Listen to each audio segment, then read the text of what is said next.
Happy Friday, Tour. Happy Friday, Consuela. How are you doing this Friday evening?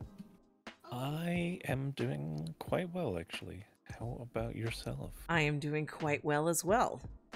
Excellent. Even though I got held up at work, it is spring break next week. Woo! And I'm all about it. I'm here for it. Spring break time. Yes, yes. My avatar is obviously as pleased as I am. Yeah. So you look great. Thank you. I was still feeling very witchy. Yeah. So I just couldn't. It's because Ostara is coming. I think. So. Yeah. So I You're just definitely feeling it. I am feeling it. Feeling my witchy self. So is that a segue right into credits then?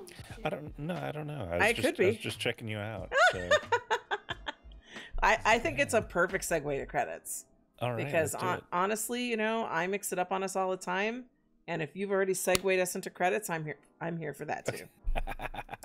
So right. I actually styled ahead of you, which is it's rare when it happens, but I try. And then usually it's been happening more, yeah, because I like to, because usually Fridays are rough, right? So even though I want to get home at a decent time, so we're not recording all night long, it doesn't always work out that way. And to leave styling to right before we do the video on Friday is generally not wise, because it takes time, and then sometimes outfits come together faster than others, and I just rather fuss with it on a night we're not recording, so when we are recording we just hit the ground running. Absolutely. So anyway, last video I was dressed for Ostara in an outfit, or at least air quotes dress, which is really a tank top, a tube top, a long tube top is what that was, from Witch in a Box, which was I just love the name of that store. I do too. What I'm wearing is not from there, but I was just giving them a shout out from when I was dressed last time. But I just couldn't bring myself to style in a non-witchy way, is what I was getting at. So, oh, that's right. So, so I was feeling these glasses. These are favorites of mine, and I know you like the Moo glasses, right? But but these are excellent. These are fantastic, and I realized they're from Emery. Again, not a flip designer, but I usually just have them in gold. But usually the way I shop Emery is they always have like their golds and the silvers, and I always just buy both, just as a given. If I'm buying something at Emery, I am always buying it in both metals, because when the golds and silvers is not just golds and silvers. Like gold has like, I don't know, 5 different tones that you could consider gold in some way. Like a rose gold, or like a brush gold, or like even like a copper, and then the silver is tones of silver. So you've got like your bright silver, like your faded silver, your black, white, you know, so there's lots of colors in there. So I couldn't I couldn't believe that I actually bought something at Emery in only one metal tone. I'm like, oh no, I need these glasses in silver. So I went back and got them in silver, and then when I went back there, I was reminded that they have this like crystal crown, and so I picked that. This is also Emery, and then the hair is Truth, and I've been wanting to wear this one for a while, but can you guess why I have not worn this hair? It is flat and straight. You are correct. But nailed it. But do you see why I bought it? Oh yeah, it's very witchy. Right? So I've wanted to wear this hair for a while. I love the streaks on it too. Yes. And, yes. And so I'm like, you know, I was like, I've had this hair for a while, and I hadn't put it on. And then I was like, you know what? This is the look. This is the look for this hair. And so if I turn on my interface just to kind of run through the credits here. So actually, let me go to wearing. So I have, this is Truth. Scrolling. Okay, come on. There it is. Fate. So this one's called Fate, available at the Truth store. And then the top and skirt are from a designer that are new to me. Because what I have been doing now, and again, I'm not trying to be unfaithful to FLF, but on the weekends, in between things, I just look at Seraphim, because, you know, I love Seraphim, you know that.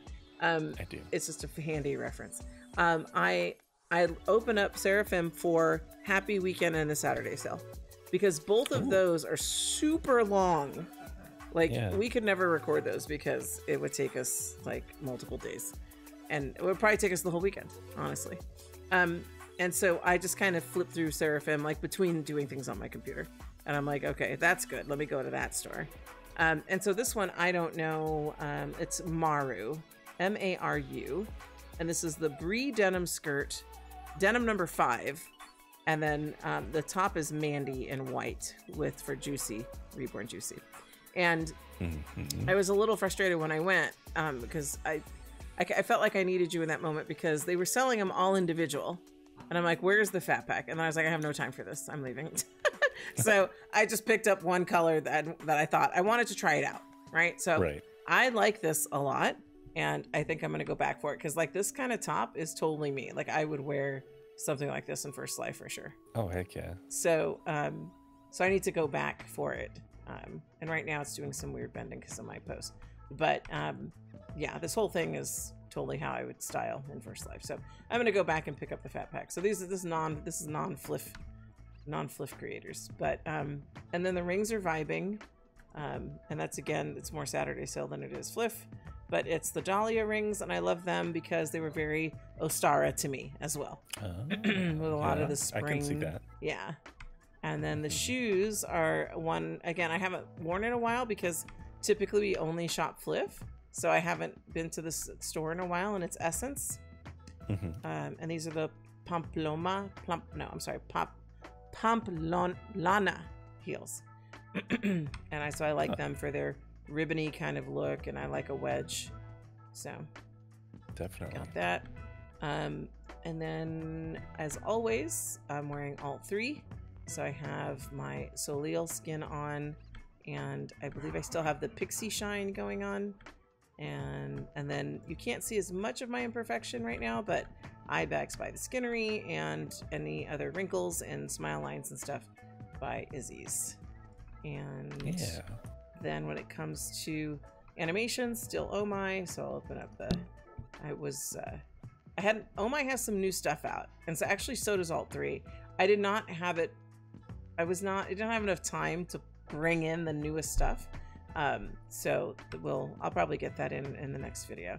But they both have some either new animations or new effects that I'm really excited about using. So they've got fun stuff. Oh, and my nails, of course, are Veechi. I can't forget to mention that.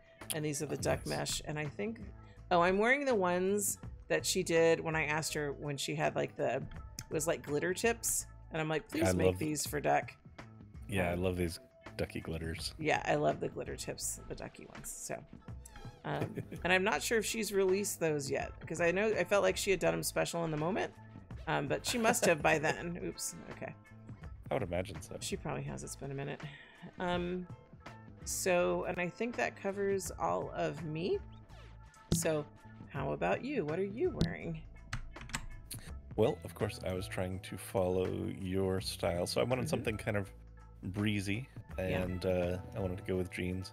And looking at it, I've been looking at it, these last few minutes. I'm like, I think I could better match your denim shade, so I might do that in transition. Okay. I know it's hard to tell from a Gyazo. Yeah, right. That's the thing. It's But you got the same feel going on for sure. I think so. So this is actually Riot. So I went the opposite direction. I went heavily into flip designers. So these are the Ronin jeans. Okay. And I've combined these with the Sebastian shirt. Okay. Which I really love this shirt. It just kind of looks comfortable. It does.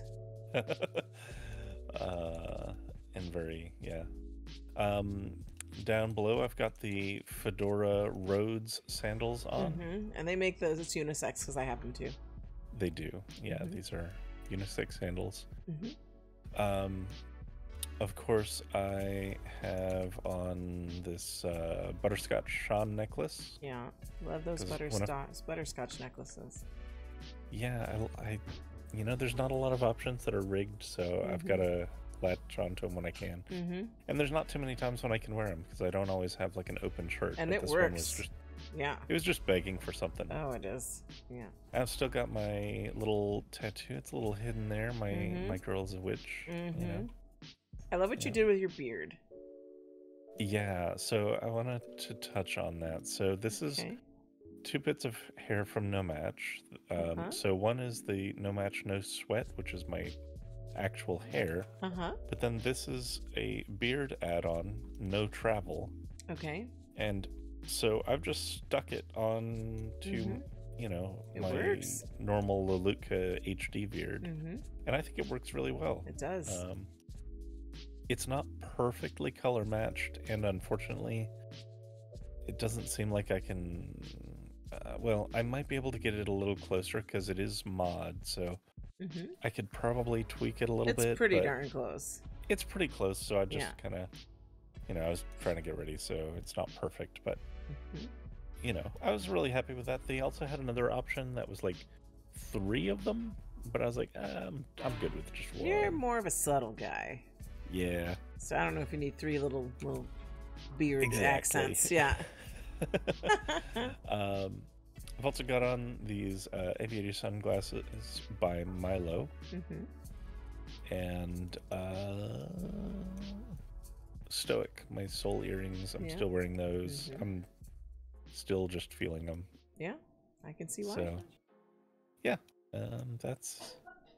And of course, yeah, I actually did take the time. I had a little bit more time since I get home before you do. I did grab the latest you went on Blogatex and grabbed the latest? I grabbed the Riker set, and I have 3 of the... What's it called? Riker. Riker, like my dog. I know, yes. Is it spelled the same? It's not spelled the same. Okay. It's R-I. Gotcha. Yep. So I pulled 3 of the animations. Let me actually slide over to those specifically. Give me just a moment to twitch around a little bit. Yeah, like I was doing earlier. Here we go. So here's Riker 1. Which... Well, I like what it does with your hand in the pocket. I do too. I also like that it pushes my leg forward a bit there. Yeah, yeah. This is Riker 2. Which, you know, it's another kind of hands together fidgety sort of pose, but I like these. Yes, and, it's very you. I like this one a little bit better than some of the other ones too. Why? The hands are, I think, positioned a little nicer. They're not like directly on top of each other. One's slightly elevated, so I don't know. It's more a pose. I think it looks a little bit better, but for me. And this one, I love because it reminded me of yours. The one where I'm falling asleep in the palm of my hand. Yeah. Yeah. Except this one makes it look like you're thinking, which you do a lot. Yes. Yes. Yeah, but it's similar. You know, it's similar. Yes. I think this is like my variation of that. Right. I'm sleepy, you're thinking. Got it. So, yeah. Okay. Of course, there is a 4th one, but that one wasn't really me, so I just stuck with these 3. Yeah. I can see why. Of course, they have the eye focus, and I dig it. Yeah, I'm here for the eye focus for sure. I'm here for the eye focus. That was just took animations to a whole nother level. Yeah. So, and that's what's exciting. Oh My has some new ones for females too, and you know, they just look great. Like the little teasers I've seen, because you know I'm on SL Facebook, so I see when Shalina posts things, and I see them, and I'm like, oh, I can't wait to try that one out. So over the weekend I will. It's just the week is always kind of rough for me. So yeah. But yeah, okay, all right. And so before we talk about our location, right? Because that's going to segue us into another topic. Before we get to that, I just want to share. I shared with you before we started recording. I don't think it was the last video, maybe the video before that, where there was the spotlight on Sean Gunner, who was the machinima artist, like videographer, and he had a school and everything, right? And so I by the time I saw that, it looked like the closing date for that was like, I want to say like the next day or maybe 2 days out. And so it was definitely gave me that kind of Visionaire feel, right? Like Visionaire, you fill an application, then you wait to hear. And then, you know, I know because I've been on the other side of Visionaire that people get antsy, like, I haven't heard anything. What's going on? And you're getting that. No, I wasn't actually, because I know what the other side of Visionaire is like. So I'm like, well, either I missed it or there's some other reason, but it's not like I was getting in anybody's IMs. I don't have time to get in anybody else's IMs to be like, hey, did you get my application? What happened? What's going on? I don't have time for that. So it's like, well, I missed it. Better luck next time, right? Like, it's like, whatever. And then I want to say maybe a week or two later, because the application said it was going to start on a certain day, which was very soon after like it closed. And that day came and went. And so I was like, okay, well, you know, maybe next time. Well, I'll check it out later. And then, like I said, a couple weeks later, it's like, congratulations. I'm like, oh, this is still happening. So I'm like, all right, sign me up. So, so now I'm in the, what is it called? It's GPS Studios. I just call it film school, GPS film school. So that's weird. That's hard for me to, so I hear GPS and I always think in terms of like mapping. Right. So I think it's called this because I'd have to go back and maybe I'll have to answer that question when I can open things up and give the reason. It's an acronym.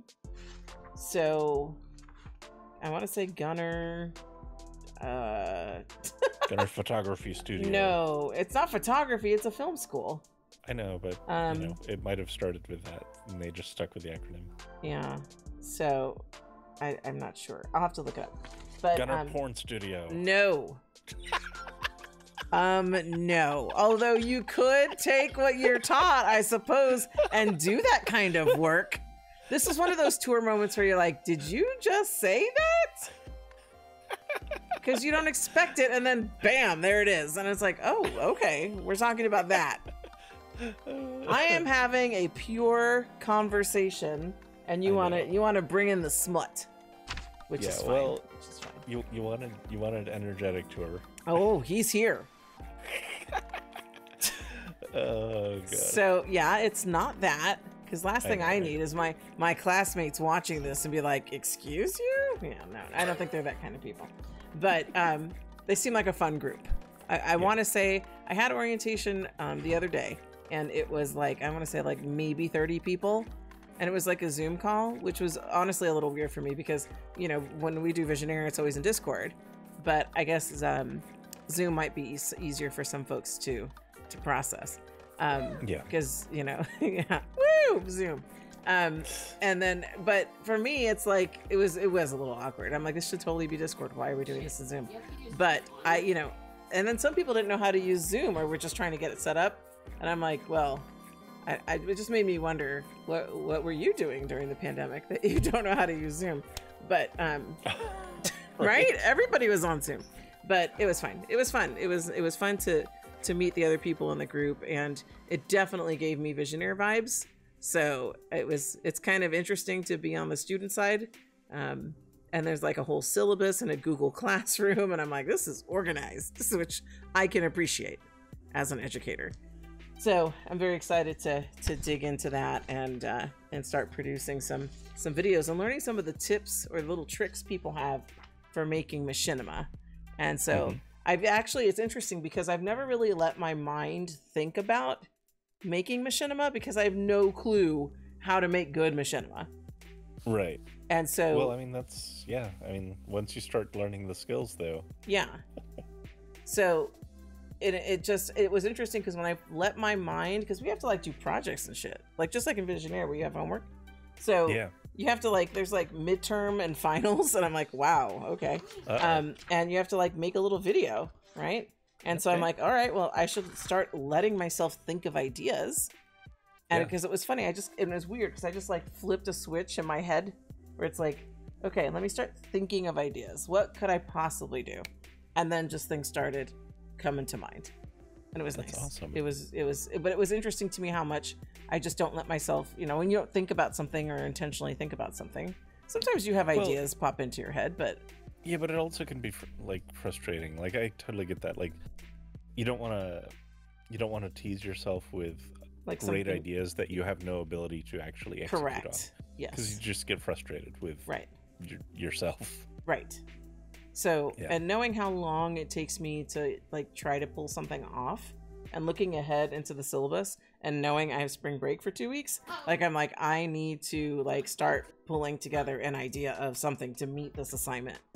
And I don't know the technicalities of it. I haven't been taught that yet, but if I can visualize what I'd like to accomplish, that would help. It helped save me some time, so I'm not feeling pressured. Because that was one of the things I talked about in the orientation, is like, don't leave it to the last minute. It will totally show in your work, which is true, which is what we say to Visionaire also, right? If you leave your photo assignment to like the night before we talk about it, it's over. It's we can tell, right? Yes, absolutely. So I get that with the video as well. So so one of the other things that's interesting too is, I don't think I've ever mentioned this to you before, but I've gotten the opportunity to have a lot of cool experiences as an educator through my involvement with the Discovery Educator Network.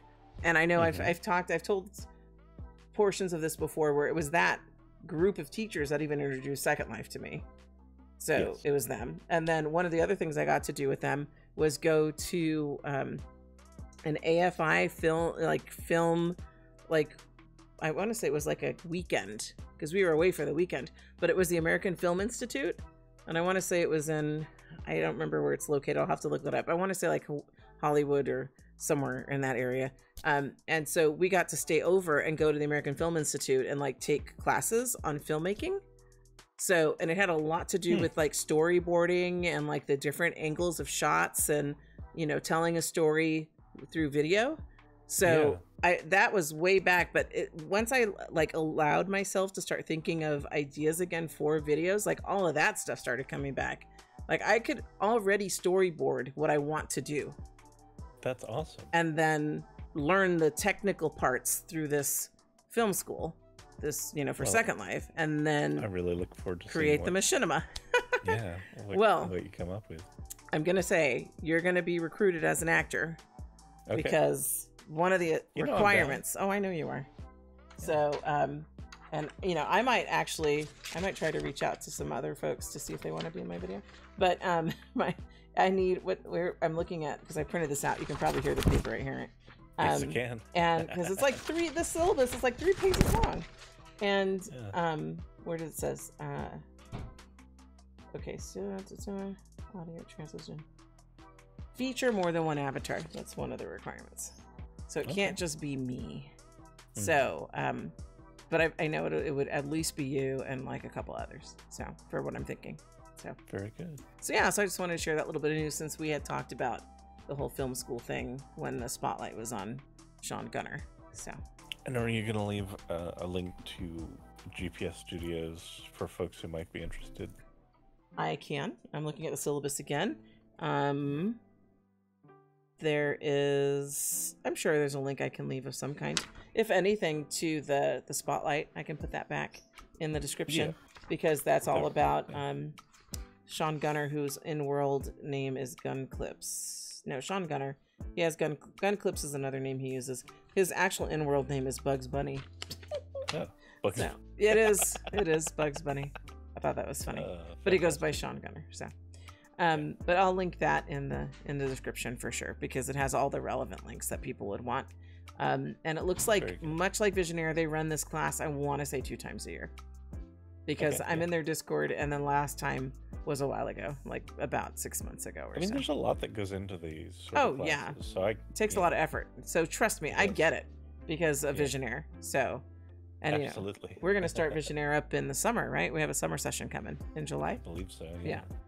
So all you who might be on that list, waiting silently for months, it's coming. So. Yep. Okay, but then segueing into where we are is the next topic. So where are we, Tor? Well, we are in front of Mad P's new escape room. The Wizard's Tower. Oh, I see. Yeah. So this opened recently-ish. Right. It's been open for, like a few weeks, a couple of weeks. Yeah, I think I think so. Mm-hmm. That's still pretty recent. Yeah. And I've been itching, because they got a hunt going on too. And it's like a hunt for dragon eggs. And every time the Mad P chat opens up, I'm a little like, I have a bit of FOMO. Like a little bit of dragon omelet. A what? Dragon omelet. Dragon omelet. Yeah. Okay. You said you were getting some eggs. Yeah. Yeah. That's some dad humor. Yeah. For sure. Okay. So I really want to do the hunt. And I'm not a hunt person, but like Mad P makes hunts fun. Like I'm not looking for some little tiny gift box hidden behind a poster or on a shelf, right? It's like we're hunting for eggs and there's prizes. And then there's the leaderboard, which I'm still not on. Yeah. So we're going to make some time for that. But yeah, and the other games too. Right. Yeah. So this Which, is if you want to be on the leaderboard, we're going to have to, and I have no problem with this, we're going to have to actually fail every single room. Oh, no. At least once. Because that's how you get points in Mad P games, is by failing. Well, I mean, I fail often. Well, sure. Like, I'm the one that will die for us. Yes, I know. But we'll just have to make sure that we do that intentionally at every room, at least once. Yeah. Yeah, I'll brace myself for that. Because I don't like to fail. It just happens. I know. But if you want to actually, like, compete on the leaderboard, you've got to. Okay, I just want to be on the leaderboard. I'm not trying to be number one. I Remember, understand. that's how I operate. I just want to be on the list. Yeah. And people are leaving us in the dust right now. Yes. So. Okay. So, this weekend, are we going to be doing a Mad P? Or is that during the week? One of the two. Okay. So, coming soon, we're going to be streaming a Mad P. So, yes, it's probably going to be this tower. It'll be live streamed. Yeah. Right. I think this tower would be a fun one. And then at some point, because the hunt is an ongoing thing, we're not going to do that one shot. So we could do a little streaming of some hunting. Yeah. So, and then we also have to stream the 50 because it's their anniversary round. There's free gifts, and there's only like 5 more days of the 50 going on. Right. So that one you might be doing alone. Right. Yeah. So I need people to join me, keep me company in the chat. Yeah. So. And I can try to keep you company, but it's gonna be one of those, tab, second monitor sort of things. Right. While you work and listen to me shop, because that's one thing. But I don't want to do the Mad P by myself because no, the Mad P we're a team. We are a team. Yes. Anyway, okay, so that's where we are. Okay, so I think we're ready for Second Life news. Yes. Right? Okay, so let me bring up the right window. Go over here, internet window. Okay, let me move my camera so you're not like behind the window. All right. So there wasn't a bunch of Second Life news, but no, it's still pretty sparse. Yeah. So what they did have is news from the Second Life team March edition. And the first thing has to do with the mobile alpha update. And I was like, I need to log back into that. Because honestly, like I said, it's not been a bunch of fun for me because it's so limited. And there hasn't been, at least I know they're making improvements. They're all like little improvements, but I think the improvements that I'm looking for haven't happened yet. So like honoring an avatar's shape is one of them, right? Yeah. Me being able to look like me in it, right? And not need to be Senra me. That's a whole nother thing. And then the inventory thing drives me nuts. Like the outfits, right? So like they're not in any order. They're just like, it looks like, they're organized a certain way or there's not even alphabetized. Well, and also just being able to access your inventory in general, because I know that's one of the your primary highest priority use of it is just being able to chill on the couch and do some inventory management. Yeah. And so that's not there yet. But what is there apparently is some chat. And I'm like, okay. Because that I could see that because it was very limiting because you had to basically like toggle away from being able to see things to have a chat. And I don't know. It's like you're either watching what's happening or you're chatting, but you can't really seem to do both. Yeah. And so it's strange. Now, but I do see a one-liner here saying, next up, teleport and avatar display improvements. We think we've got avatar shapes figured out. Oh. And the real challenge, skeleton deformers, are also in the works. So it sounds like they are getting there for your shaping. Okay. And That's promising. Where did I, okay, so did you scroll down a bunch to get to that? Because I'm still at the top and I don't see that. It's immediately after the chat image. Oh, I haven't scrolled down. Okay, so I wanted to talk about okay, streaming audio. That was another one that's like, woo, like, okay, I'm not in SL to stream audio. Like, if I want to stream audio, I don't need SL for that. But yeah, that's fine. Like, and I also guess some people might be if they're just like, this is something where if you were at like a SL club, you could just be vibing there. okay, but here's the thing. Good luck getting to an SL club on the mobile client right now. Okay, like, you can't, true. like Muddies, for example, right? And I don't hang out at Muddies, trust me, because they're too PG for me. It's like, you have anything not PG, they're like, you need to leave. Okay, sorry. Trust me, it's happened. So I don't go to Muddies. I'm not trying to throw them under the bus. I'm just saying it's not where I hang out. But I teleported there to test it because I would never dream of teleporting to Exhale, who has usually over upwards of like 80 or 90 bots hanging around. But Muddies is more. I know I'm on one. I told you earlier, it's a zero fucks kind of day. Yep. Zero fucks. Anyway, so Muddies, I want to say they had like 40 or 50 people there. You get there, you lock up, and you crash. So good luck trying to listen to anything through the mobile viewer right now. That's fair. So you had that was one of the last times I tried it, which is, I want to say maybe like a month ago. But Gotcha. Go to a less crowded place. Sure, you can listen to their stream all you want. That's not what I use SL for. So it's not a big deal to me, but I get it. It's an improvement. I'll take it. I'm not trying to be an ungrateful bitch. Just Yep. it is. Oh no, I get it. Yeah. I get it. And then so this is where they were talking then about the UI, the chat UI. So now you can chat from any screen, which is great, because before you can only chat from one screen, and then when it pops up, it kind of takes over your whole screen, so you can't really see anything. Right. So although it's see-through, like they're showing, right? So like it looks like that, like you can see stuff behind it, kind of. So I'm hopeful that that's going to improve. And then I see what you're talking about, the teleport and avatar display improvements. Yeah. So I'm very eager to see that. If I can look like me on the mobile client, I would probably do it more. But going in there, and here's my other hang up. I still have to build my HUD because it's not Firestorm, and my animations are in the Firestorm AO. So I have to build the HUD, which I haven't had time to do. And then I know there's that one AO that I use that you really enjoy, but it's not me. I'm used to seeing myself with my animations, and I want that. And so that's hard. It's hard being on that client in a way that's not me. Right.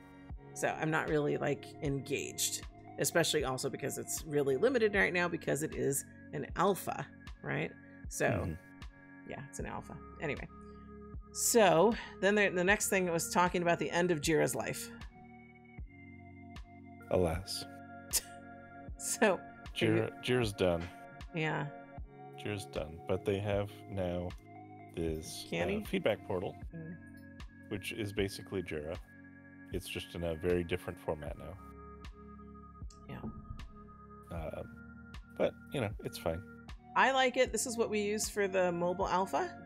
And once you're following a topic, it sends you emails like, hey, there's been an update. It's great.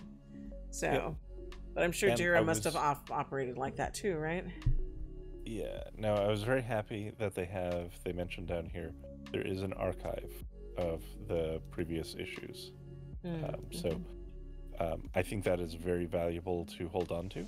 It has been migrated to GitHub. They have it looks like over 17,000 issues, the history of them logged, which that would have been painful to lose, because some of this stuff is very useful for figuring out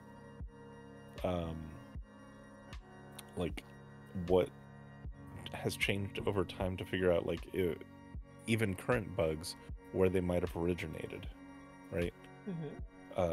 Because a lot of bugs arise when a change is made, and like it impacts multiple things, and then like most of it works, but then this one little thing doesn't. And sometimes if you dig through bug history, you can find It's mostly for developers. You know, it's not like us as users would do this, but them as developers being able to look at that history and say, you know, when this has changed in the past, it caused this. So what was the fix? Like, what happened? So yeah, that sort of thing. So I'm glad that they kept the archive. Yeah, makes sense. So the next is scripting changes. That's all you. What's that about?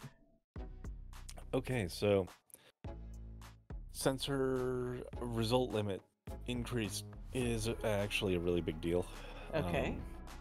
So this was an annoying thing where, like, your scans for avatars around you or objects or whatever, when you use sensors, previously it would only return 16, the nearest 16. I think it was the nearest. It was either the nearest or it was just random as 16.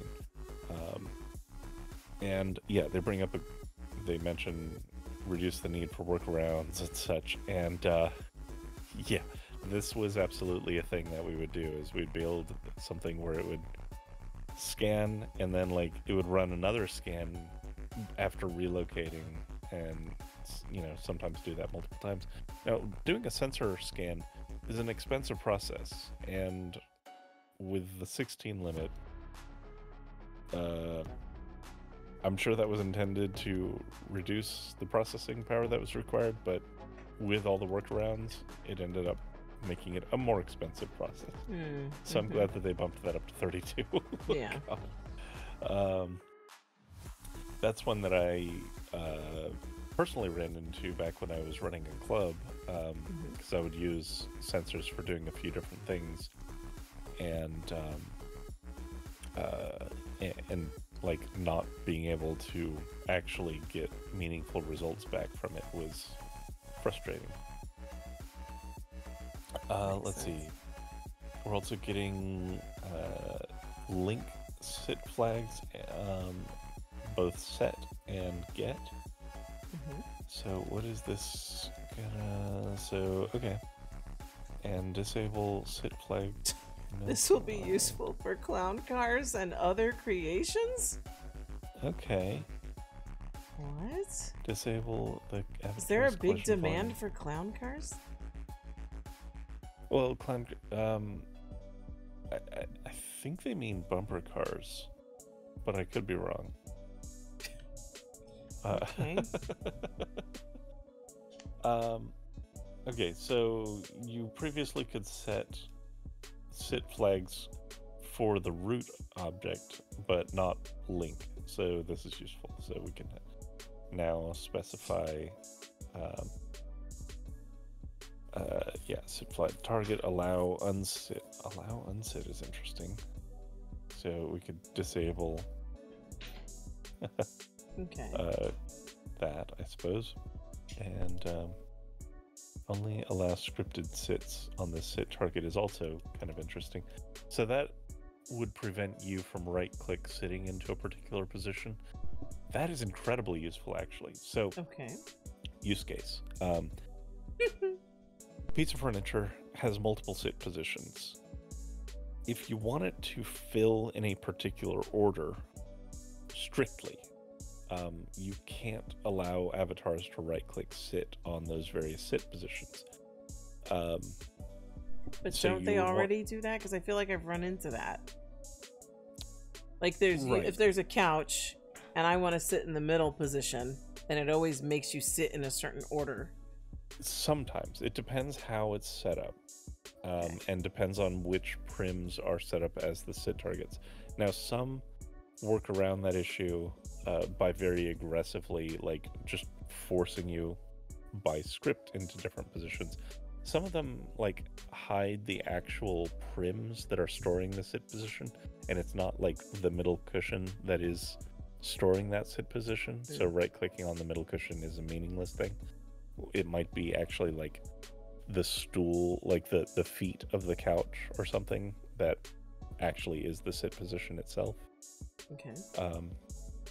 But in any case, this allows you to explicitly disable, like, those linked sit positions being right-click sittable. So you could only be pushed into that position by script. So I think it's, you know, just going to be useful in general for doing all kinds of stuff like that. Okay. All right. So then below that is, wait, that's the scripting roadmap you were just talking about. Okay. So creator news coming soon. 15% reduction to mesh download impact. Well, you've been taking mesh classes. Tell us what that means. How did I know you were going to throw it to me? Okay. So, you know what's ironic is there's lots of things I want to learn. You and I are both going to be working with Poe from Octubre in the summer. We were going to start that, in February? And it's just, with everything going on in our first lives, there's really no time. The summer's going to be better. Yeah, we had to kick that postpone, back. Right.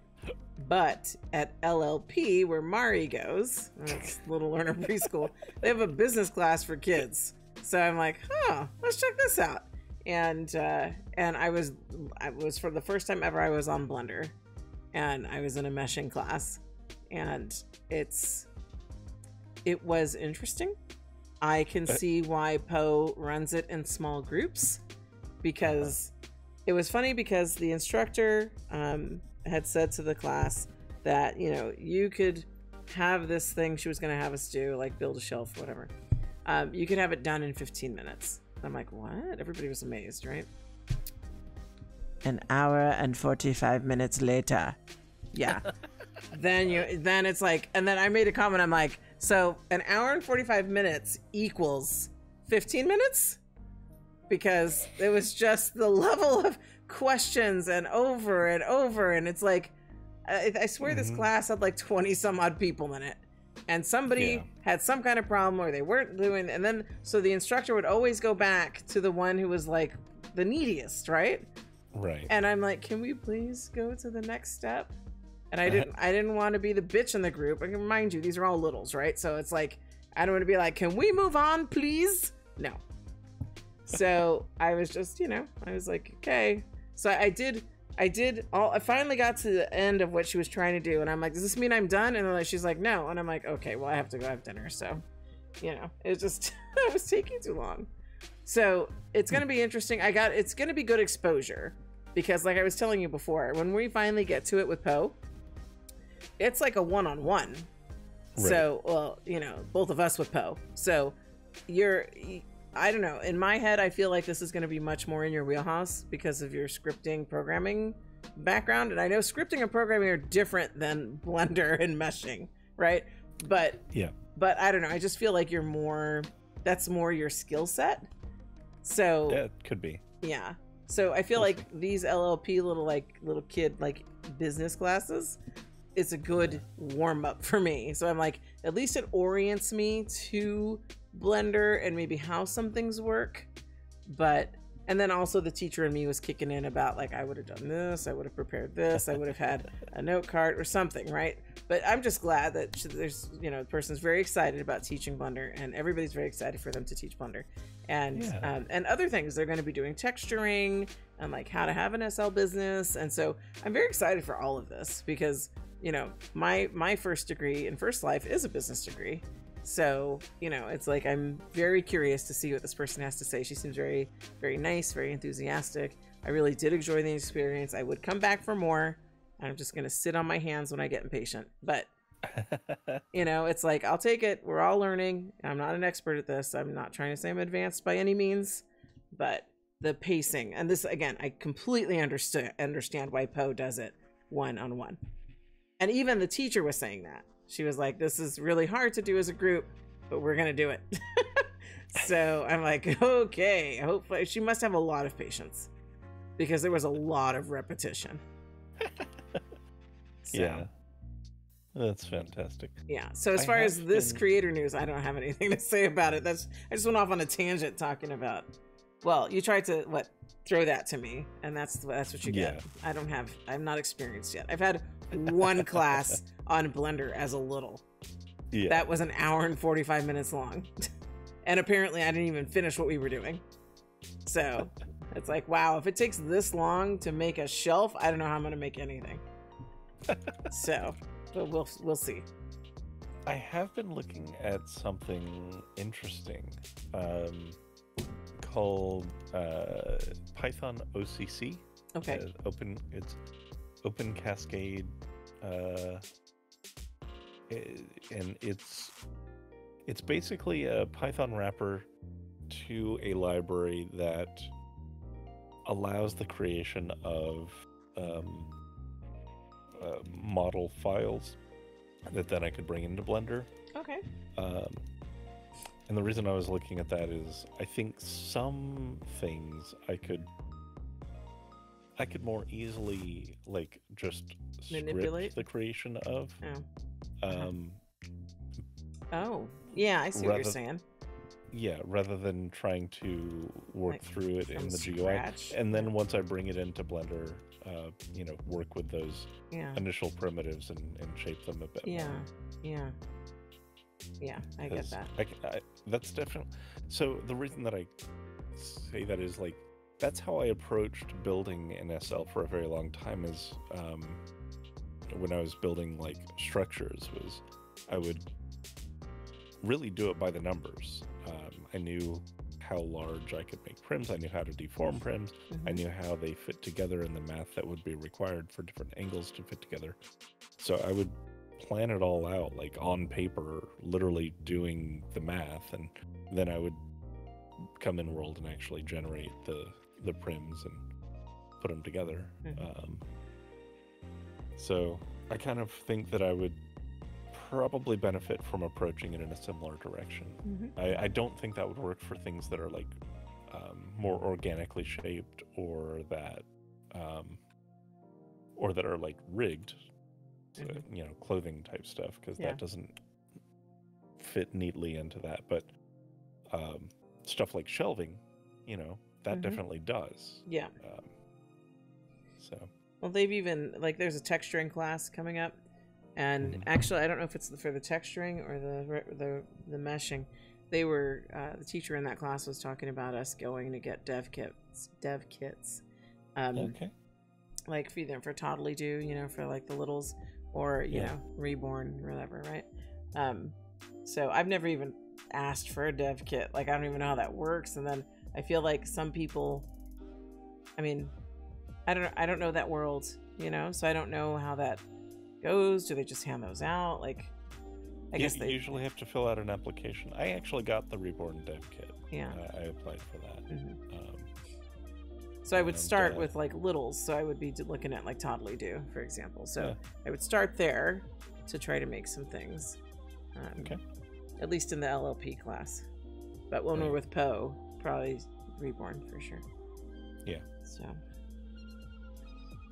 So that was creator news. That doesn't really say what they were talking about there, just reduction to mesh download impact. I'm sure creators will appreciate that. I wouldn't consider myself a creator at this point, but I guess I'll benefit from that when I start creating. So what it looks like they're saying here is that in general, mesh assets will benefit from a reduction in their land impact value, which might mean that a bunch of people suddenly find that they have more prims or more land impact available on their parcel than they previously did.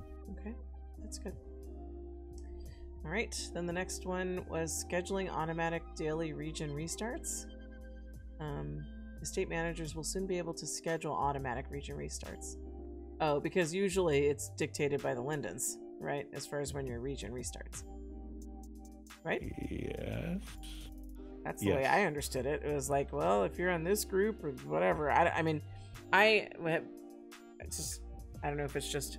It looks like this is in addition to. Oh. Is the way I'm reading this. Down here it says, most regions don't need to be restarted more frequently than weekly. But some regions with high traffic may benefit from more frequent restarts. So the Linden ones are going to stay. I think. That's how I'm reading this. Restarts, Is they'll still do their rolling restarts, but you would be able to schedule additional. Exhale comes to mind. Yeah. They probably would benefit from like near daily restarts. Yeah. Okay. Then the next one has to do with viewers. GLTF PBR maintenance 2. Okay. Okay. So more improvements to their PBR rendering, which we still haven't. Why is it called maintenance viewer? So I think this is so maintenance viewer is basically like their beta one before it's the release candidate. So it's so it goes through a little bit of testing in maintenance before it enters the main branch. I'm guessing that. I don't know. Okay. And this is gonna sound weird, but you know, I have a baby dog over here. Baby dog. He took off with one of my shoes just now. Oh no. And I need to get it before he eats it. So okay. Can we fade for a second? Yes, of course we can fade. Okay. Okay, I'm back, and I need to put my internet window back up, because when I've had to fade when we're doing internet window things, I come back and I always forget to put the internet window on, and then I always see it in the video after, like when I'm editing, and I'm like, damn, okay. Yeah. So I caught it this time. So I rescued my shoe from the baby dog. Woo! Who is, as I don't know, people know, he's a Belgian Malinois. That breeds a lot. There were no joke.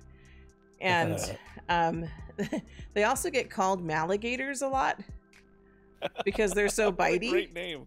Yeah. So I call him the baby Maligator. Maligator. Yeah. And they also call them fur missiles because they're used in the military and with police. So they're like fur missiles, malinators, and Maligators, sorry. And so I call him the baby Maligator. And so the little Maligator took off with one of my shoes, and he's in that phase where he's chewing everything. I go over to collect my shoe, and he has helped himself to a giant bone that was purchased for him but has not been given to him yet. He's already unwrapped it, and he's enjoying it in addition to my shoe. So I just retrieved my shoe. I'm like, you can knock yourself out with that giant bone. I really don't care. Just, I don't want you taking off with my shoe. So every now and again, I got to look down to where I've hidden my shoes to make sure there's still two of them. Because he will come in and be swift and quiet and take off. So anyway, back to viewers. Yep. Okay, so you were saying the maintenance viewer is like a beta version of their viewer before they release it. That's my understanding. I could be wrong. Okay. Then so they had to do with what? Had to do preview what? Including a preview of materials from inventory, right? That? Yep. Okay. And then the emoji in the default viewer. So yeah, I'm not upset that I'm missing that. Yeah, well, that's now in the main viewer, and you know it's coming to Firestorm eventually. Yeah, not worried about it at all. Like, PBR hasn't even come to Firestorm yet. Well, they have their viewer, their beta viewer for that. So, and you know, I've tried Alchemy, and it's just set up a little different than Firestorm. So I've been in it, and I think I don't know if I said this earlier when I was talking about film school stuff. One of the requirements is going to be to use Black Dragon. Right, and we've talked about Black Dragon in the past. I have no desire to use Black Dragon. People say, you know, for their photography they use Black Dragon. To me, it's like you can pull. I've always been that you can do similar in Firestorm. You don't need Black Dragon, but there's a whole, you know, I feel like there's two distinct camps to that. Like people are like, yes, you need Firestorm to take. No, you need Black Dragon to take amazing pictures. I'm like, no, no, you don't. And they're like, yes, you do. Okay, whatever. Knock yourself out. So I'm used to using my viewer in a certain way. Like I like it laid out how it is and everything. I don't like to change like that. And so to see it on the list for the film school, I'm like, okay, I'll use it because the film school says I have to. But I'm actually curious if I can pull it off in Alchemy, because Alchemy has PBR in it and it looks amazing. So I think that's valid to try. Yeah, so I'm going to take what we get for Black Dragon and see if it works for Alchemy. Anyway, so yeah, emojis are now available. Yay. And what is this? Our post materials featurette package? What is this?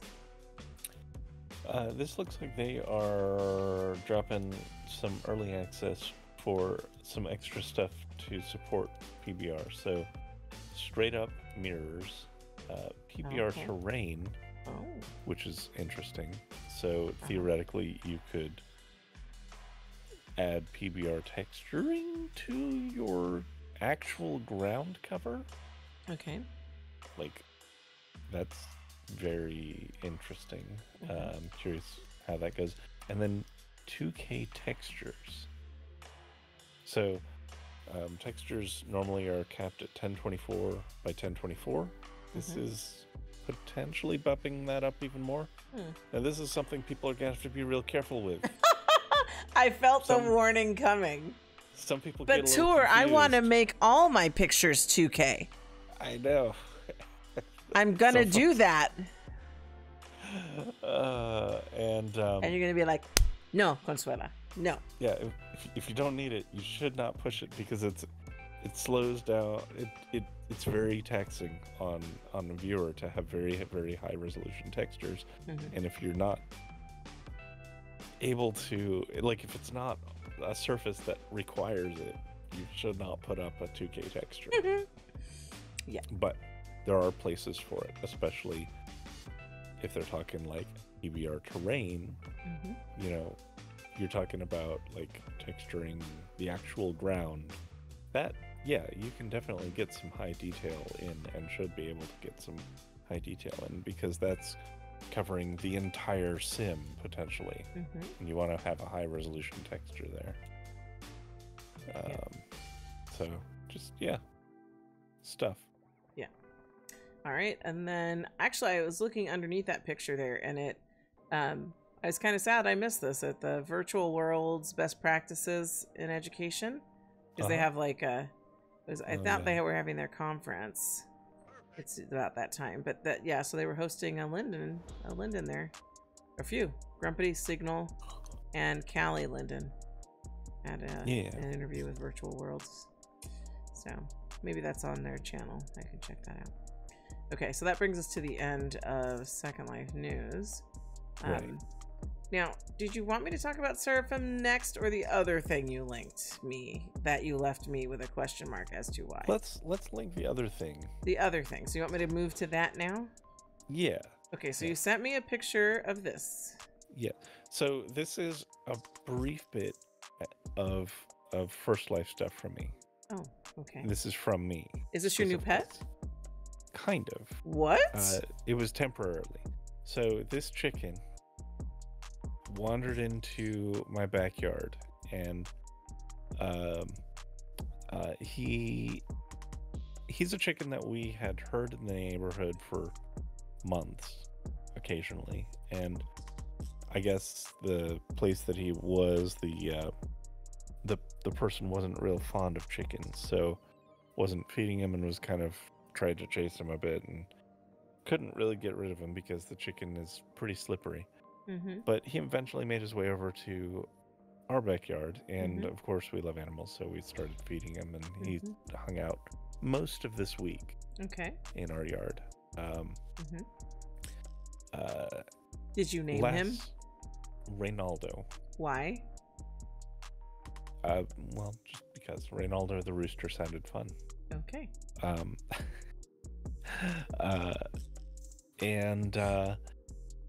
So yesterday, so it took us a while to figure out where he was roosting because he's a very slippery chicken. Yesterday we were able to find that out and we'd been in contact with a friend who actually raises chickens, and let her know that we had this rooster, and if she was interested, she could rehome him. And she came by and was able to scoop him up. And I think he's going to be very happy there. She has a few chickens, and her rooster died last year some time ago. And so they have these chickens with no rooster around, and he's going to be, I think, very, very happy to strut his stuff for all the lady chickens there. Yeah. He was a beautiful chicken. Yeah. And he was great company. We've got him his own flock block and got some mealworm and stuff, and we'd just, we'd get him some food in the morning and in the evening. He was just so happy, eating his food and chasing squirrels, and the cats hung out with him a bit. I don't know. I just wanted to share it because it's just, you know, that doesn't happen too often where you just have random chicken move in. Yeah. It happens around here. Yeah. So, it's not common though. No, but I've had chickens in my yard before. Yeah. Yeah. They're not. The last time I had a chicken in my yard, it wasn't a happy story. No. Because we had a downed plank, yeah. and you know our former dog was very prey driven, so Right. Chihuahuas were not safe. When the chickens were roaming, not safe. Like there were 3 of them that got into our yard from the neighbors, and Right. we were trying to get them back on the other side. And Dot, the dog who we used to have, she recently passed due to, like, I didn't want to say like complications of lymphoma, but I remember before she was really sick, they came over and I had let the dogs out because I didn't. Hey, I felt. Hey, the Malinois came back. Oh my goodness, he just came back. Hang on, gotta dip my shoe. All right, Tour. I'm sorry, and I'm sorry to everybody else. I caught the Maligator in the act. Uh-oh. I felt a little bit of soft baby dog fur, and I looked down, and he's backing up with his little eyes, looking at me with my shoe in his mouth. Huh. And I'm like, no, you don't, Mr. Maligator. And then I've put my shoes up high. Gosh. But this dog is counter surfing. He's getting up on, he's big now. He's 31 pounds. Oh my gosh. Yeah. And he's 5 months He was old. just a tiny thing. I know. We got him at, I want to say, about 8 weeks old. And he was just about 6 pounds. And now he's 5 months old and 30 pounds. So he's still very young looking. You can tell he's a puppy. He doesn't look full grown by any means. We expect him to gain at least another 20 to 30 pounds. So he's going to at least double in size. So counters are not safe. That's how he got the giant bone. So, and apparently the giant bone isn't enough. He needs to have one of my shoes as well. So the answer is no. No, sir. So anyway, back to the chickens. So, the chickens had come in. I didn't realize they were in our yard. I opened the door to let my dogs out. Dot, the prey-driven dog, sees the chickens. Prey mode kicks in, and she's after them. And I'm trying to get her to stop, trying to shoo the chickens away. I remember, it's such a vivid memory. She comes trotting around from the side of the house, all happy as can be, with one of the roosters in her mouth. Yeah. Apparently it was still alive because the people who lived next door came over to collect their birds, and they had only collected 2 of them, and the one was missing. And I'm like, well, she had one in her mouth and then she dropped it. So we went looking, and it was behind a bush hiding, like totally traumatized. Oh no. Yeah. So yeah, my story is not a happy story like yours. I'm glad your chicken moved on to better things and that you don't have prey-driven dogs in your yard. Right. So now that is something that, well, there was concern about, not ours, but both of our neighbors on the other side have dogs. Yeah. Neither of which would have been very friendly to chickens. So that's another reason that we wanted to get him somewhere that's safe. Safe, yeah. Yeah. And, you know, there are wild critters around too. True. We have those too. You have coyotes where you are? Yes. Yeah. Yes, we do. That's one of the main reasons I don't like the cats being out after dark much. Yeah. So, but I'm glad Reynaldo found a safe place to be. Yep. So, all right. Well, that was first life story at the onset. But now we can talk about Seraphim? Yes, of course. Okay, so let's look. Finds as good as a 4-leaf clover at 50 Linden Fridays. True. We're coming into St. Patrick's. Oh, yeah. Week. That's Sunday. 17th. Yeah. Okay. So, let's see. It doesn't look like anybody's MIA. If I look at the little Polaroids, it looks like an average to slightly below average. Yeah. Well, because I can get it all on one screen, and there's like an open space at the bottom. So, yeah, I would agree. It's a little on the short side. And that's okay. we're fine with. Yep. Because, you know, last time we were getting super low bandwidth tour. Yes. Like low energy, your battery almost completely drained. Absolutely in the red. I was in fumes there. I was half asleep by the end of it. You were. But you made it. And I don't want to take you there this time. I appreciate that. Yeah. So. All right. We have 4 sponsors this week. Okay, who are they? We have Equal. Okay. Mug. Pure Poison. Okay. And Stealthic. Oops. Pure Poison. I'm just taking a sneak peek at what they're offering. Oh, it's Stealthic. That's cute. Okay. All right. So, I think with that means we're ready to get started? I believe so. So, Tour, you've hooked me up with some food. You're like, wait a minute. Before we go flipping, you need some food. Yes. And so this is by Junk Food. And it's the Grub Tub. It's the Grub Tub. What a great name. I got a big drink, and I've got a taco tub on top. Because I was feeling Mexican today. For lunch, I had like this big carne asada burrito. It was yum. Ooh, so, yeah. And yeah, it was really nice. It was such a busy day. And, you know, some of my folks were like, we're getting lunch. Can we get you something? I'm like, sure. And so I went for carne asada burrito. It was great.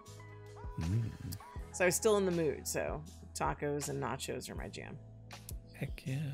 So we're at Equal. And they have this Coraline boot. Version 2. Okay, version 2. In all the colors down the row. For all the sales, as you can see. So there's a fat pack available though, right? Yeah, at the bottom. Yeah, so the fat pack is going to be a 900 for plebeians or 765 for you. Yes. And so, what do you think of the boot? I think it's kind of cute. I like the flare at the bottom. You know, that's fun. I like that it looks wider there in that way. Yeah. It's gonna be a matter of finding outfits that this works with. That are short. Yeah, which I know you have, you know, short stuff, and especially coming into summer, that can work. Yeah. So, yeah. Okay. I think it's fun. Yeah, I'll pick these up. Okay. Are we good to go? We are. All right, Tour. I know we're at Mug, and they have something called Julissa. It looks like we have Julissa sweater and Julissa bodysuit, and it fits Lara Petite X Legacy. I'm sorry, Lara X Petite X Legacy with VTech or Perky, Reborn with VTech or Waifu. So, it's a good spread to support. It is. It is. And as I was telling you when we got here, I'm not a tits out kind of person.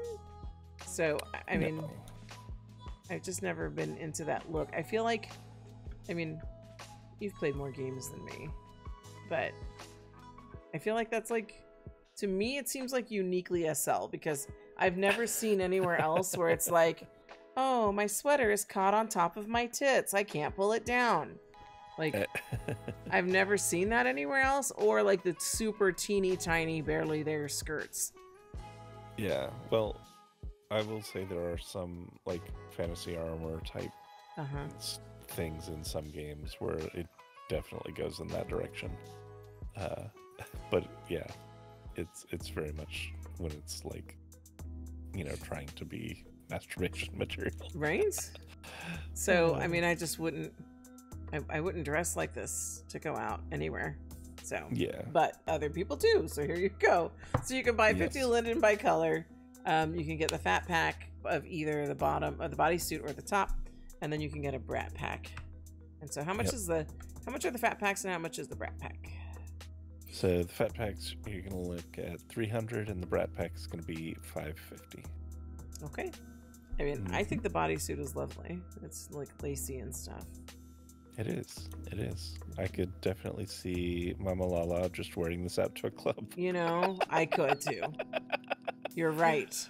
But it's not Freya though, so. Oh, she won't buy it then. Yeah, I know. But you're right. This is definitely Mama Lala material. How did I not think of that? Because that's probably a lot of fabric for her. Too much fabric. Too much. She's going to get suffocated in that turtleneck. Gotta love Mama Lala. Yes, definitely. All right. Definitely do. Are we good to go? Yes. All right, tour. We are Pure Poison. They have changed their little sale area. So, so they have this little, like, I don't know what to call it. Which is like a raised planter for the tree. I don't know. Yeah, it's like a square, like, well, yeah. I guess octagon, like sale plaza. I think this is a nice little plaza, though. I think it's. I was just checking to see. It looks less cluttered. Yeah. Because the waviness of the other one, the way it was structured, kind of, everyone kind of would have to crowd around a bit, and this they could spread out a bit more. Yeah. I was just camming it around to see if there were things on the back side of it, and there's not. Yeah. But the Sakura sandals are, and this is always what messes me up in my inventory. If I search sandal, this is not what comes to mind. This is a heel. Oh, yeah. Yeah. So that's what I mean. That's why I have to wardrobe. Sandal, but yeah, you're right. There's so many things in my inventory that I have lost because they're named in ways that I would never look up. Yeah. So that's, again, circles back to why I want the mobile viewer to work, because there's so much to go through. Yes. And so to be able to do that. Anyway, that's a whole review of that. We'll just move on. Sakura sandals, 50 linden for the set there. You get those 6 colors and 4 metals. Then it looks like they have a new nail out. And this is the Mia Rings and Nails. So it's got a it's got a lot of colors to it. I was gonna say it looks metallic, but it's got a lot of colors, and they just happen to put one on that looks rather metallic. That does look very cool. Yeah. And that's for Wanderlust for, let's see, those are also 50, so yeah. And then Riley heels around the corner. That's for Goat 66. I'm assuming it's 66 linden. You'd be correct. Cat, they had out before, as well as the Love Deco. Yeah, those are each 60. Ella, I don't know if they had out before. I have to check. Oh, it's a group gift. So you can just I have get to that. click for that. All right, and then behind us, they had more nails, didn't they? Or rings and nails? Yeah. I don't think I more have ring these. sets. Yeah. So this is Letizia. It's a Z. Letizia. So that's interesting. And then they also have Elise. And that's cool both too. of these are at events, it looks like. Ooh, with animated diamonds. Ooh. You know, I love shining bright like a diamond. Yeah. Okay. All right, so I'm going to pick up as much as I can here, since some are at events, but otherwise, are we good to go? We are. All right, tour. We're at Stealthic. Yes, and we I feel are. like they've done things differently here. This is a new weekend sale plaza, and I love this. I really vibe with this. So they had a little walkway leading the FLF to here. And like, check out the wall decoration over here, like all the floral. Oh, that's nice. Yeah, and the entryway is this like segmented couch around trees, and this is just it's a nice really little weekend sale room. Yeah. They have, like you said, like FLF walkway. 50 linen fried. Look at that. One thing that was really nice about them like separating the sale over here is one of the things, like every time I teleport it here to Stealthic to try and check out the FLF item, it has been like trying to walk through molasses. You know, it's rubber banding all over the place and stuff. I did not feel that at all with the way they have things separated. Okay. So I think that is very much to their benefit, where they have their main shopping floor separated from their weekend sales, because that doesn't have all of the avatars kind of crammed into one space. Mm-hmm. So, good job, Stealthic. Love the plaza. Yeah, I agree. So, apart from the plaza, they have a hair called Fusion. Oh yeah, they do have a hair. Yeah, so it's a cute little buns hair. I picked it up. Yeah. And you can get it as basic, upgrade, or full. So is basic the 50 linden offering? Yes, basic is the 50 linden offering, and then you can get an upgrade for 150, and the full is 200 linden as 200 linden. Yeah, I picked it up. It's fun. I could use a hair like that. Yeah, it is. Yeah, you never know when you need a cute little bun hair. So, all right, I've picked it up. Are we good to go? We are good to go. All right, tour. We're at Andore. Mm-hmm. And they have something called Mrs. Rabbit. Yep, Mrs. Rabbit unrigged earring. Oh.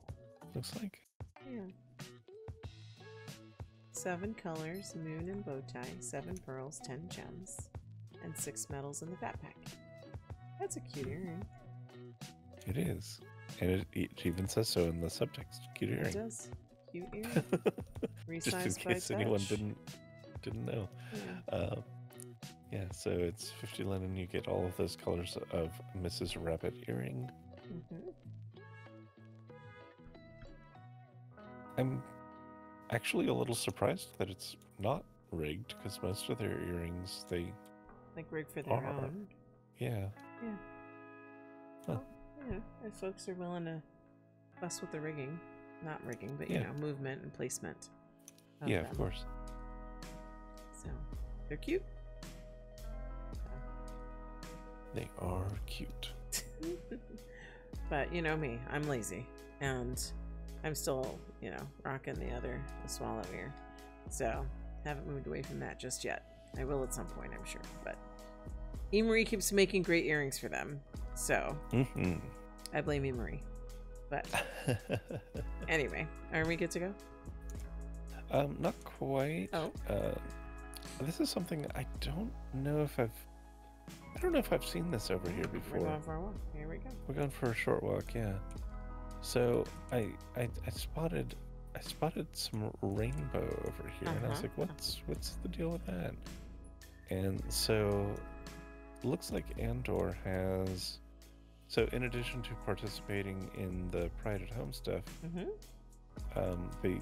they're proudly displaying like all of these different charities from that, which I know is just part of the Pride at Home thing. But I don't know that I've actually seen that out on display before. Maybe I've just missed it. And I love that they've got those pride flags up on their giant aquarium behind as well, or terrarium. I guess it's not an aquarium. Yeah, terrarium. Yeah, terrarium. That's a great terrarium. So I just wanted to call it out. To call it out and say I love this. Yeah, that's great. So yeah, good stuff. Over here? Let's see. What is that? Bento hold pose. Look at that. It's like an ice cream with a cake on top. Wait, where? What? Just down the way. Just look down the counter to the display. Oh, I see. Yeah. Oh, wow. See, that's my jam right there. Yeah. Me up some. I love me a waffle cone. Why not put a slice of cake and some Oreos and stuff on top? That's perfect. And a straw. How am I drinking this? That's fun. I'm gonna get that. Yep. Is there a fat awesome. pack? I don't see a fat pack. I see it all individual. So. Yeah. The watermelon one is clever. I'd probably get that one, and probably the rainbow one. Yeah, I think that's a good spread. Yeah. Yep. That's great. Andore needs to make more food. I agree. All right, are we good to go? Now we're good to go. Yeah. Okay. Tour, I'm shocked. I know where we are, but usually we need a flashlight. I know. I told you last time, I think it was just time of day we were here. But now you're saying what? I think that they have changed their environment. Huh. I don't know it for sure, but... I would venture to say you're correct. Because now it's 2 times that we've been here where it's brighter. And they're more or less the same time because we haven't been flipping in the mornings on Saturday as much. Right. Because it just is... It's just easier to do it on Friday night. Right. And so I feel like they did change their environment. So I love that. Yeah, I miss the flashlight though. Not gonna lie. I think the flashlight is fun. But we're at C'est La Vie. And they have the opal sandal, which I consider this more of a sandal than the shoe at Pure Poison. But still, this would be more like a slide to me than a sandal. But you know. Potato, right? Okay, so these fit my Treya Lara X Legacy, E-Body Reborn, Belleza Gen X, and Anithium Cupra. They have offered some of these in other patterns before, and I've picked those up because they're fun. And I've picked these up because these are fun flower prints. 50 linden per set. Set number 5 or set number 6. So there's a lot of options there. Very good. Yeah. Yeah, these are really very cute. They look like great little around the house, very casual sort of sandals. Or even just out looking to have a little cute on top of your toes. Yeah, I could have worn them with this outfit. Yeah, absolutely. Like, look at her in the picture. She's got a long skirt on, much like this one. Actually, that's valid. It might be the same skirt. It could be. Well, no. Look how it hangs at the bottom. She's got a little bit more clearance. Yeah. But it's almost the same skirt. It's darn near, yeah. Yeah. All right. So I picked these up. Are we good to go? Unless you want to talk about this person who's really feeling St. Patrick's Day. Oh. Is it Mama Lala? No. Because she would be doing that. I'm sure if we looked at her right now, she'd be all St. Patty'd up. Oh, I'm sure. This gal's in the spirit. She's feeling it. She's right down to her feeling green Crocs. Yep. Love it. Green Crocs. Love it. You keep rocking the spirit. That's right. Okay, all right, are we good now to go? we're ready to go. Okay. All right, Tour. I can tell we're at Clef de Peau. Yes, we are. And these 2 outfits, these 2 offerings here, also make me wonder if these are like other things in games that you see. Oh, well, yeah. Because there's hardly anything to that either. There's not much to that. You got a panty bottom and like long sleeves. Good thing your arms are covered. And then you just got little flaps over your boobs. Yes, that would fly up in the wind. So this is the June outfit in Barbie and nude. Okay. And who does it fit? This is gonna fit. Let me get the demo on. No, it's on the poster. Oh, it says it on the. Oh, yeah. Yeah. Cupra, Alice, Gen X, Curvy, Reborn Waifu, Lara X, and Petite X, and Legacy Perky. Yeah. Or Legacy and Perky. Although watching you getting the demo on would be fun. Well, I meant unpack it. Although you said let me get the demo on, which I would want to see. Let's have some barely there material over your boobs. There you go. And let the wind flap those up. Woo. Anyway, 50 linen per color, correct? Correct. All right. 50 linen per color. Are we good to go? Yes. All right, so we're at Consignment, and there's a matter of time before we stand up because somebody's gonna buy this. We got 3 people over here. Although this girl in the front, her ass has pulled me in. Yeah. She's got a fun look. She's got a great look. Yeah. She's got a cute face. Absolutely. Cute face, tiny waist. How's the rest of that go? Yeah. I like the necklace. I actually don't know that phrase, but that. Well, it's a lyric to a song. Oh, okay. Oh, someone bought it. There we go. Yeah. It was cute face girl, I think, because then she started moving.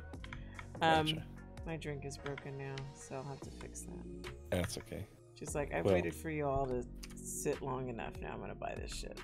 The drink is broken just because of where we are. Oh. I'm trapped. I can't get out. You want me to teleport you? Hang on, relax, No. relax. I'll save you. Can I save you?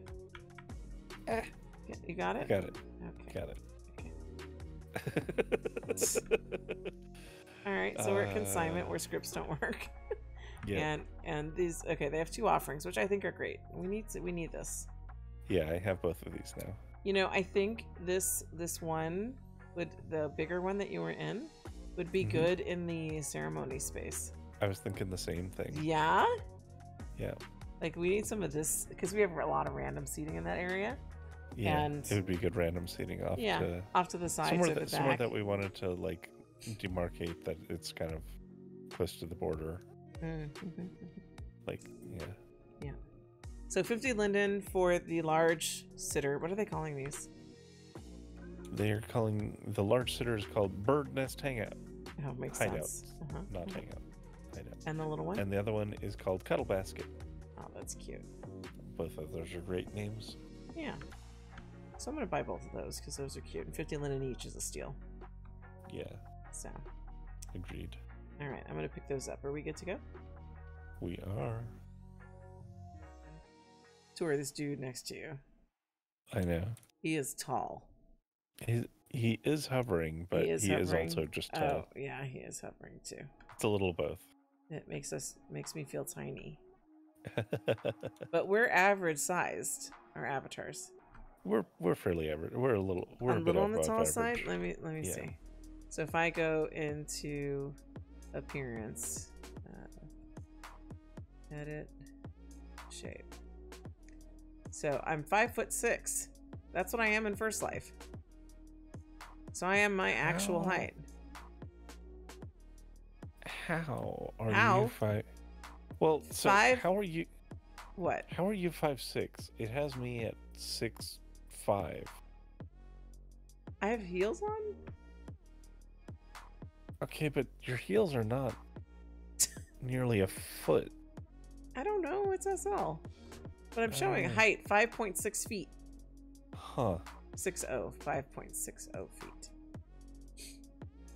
That's wild. I feel like my height is just reporting wrong. Because I feel like proportionally, if you're that, then I'm probably like 6 feet. But how tall are you in first life? 5'11". Okay. I don't know. Anyway. Anyway, we're at DeeTaleZ. We're at DeeTaleZ. And are we about to get pushed? Because you know how I feel about that. We might be. Yeah. Move lock, move lock. Move lock alert. Okay, we're set. I'm set. You're going to get shoved out of frame, but I'm set. Okay. It never bothers me, though. It does. Well, yeah, I know it doesn't. It totally bothers me. I got boobs in my shot now. Yeah. Okay, so let me get away from the boobs. And look at Mona. Yes. Mona's a lovely new skin, or I don't know if it's new, but it's the offering for DeeTaleZ this 50 Linen Friday. And it's Evo X skin. It's skins with 2 different eyebrow options, ears, shape, and brow shapes. And yeah, and then they've got the velour details and velour color chart, so you know which one to use. It is currently offered in Nordic or Mix Cold, which Mix Cold, I guess is Velour's Rose Kiss. Mix Cold. Interesting. Mixed Cold that didn't exist before, because I was like, wait, I used to use Mixed Type. That was the skin tone I used to rock when I wore DeeTaleZ. Yeah. Well, they call it Mixed Cold, which I initially read as Mixed Cloud, but that wasn't right at all. That's something else. That's a whole nother thing. It's a whole other thing. Yeah, that's where I post my music.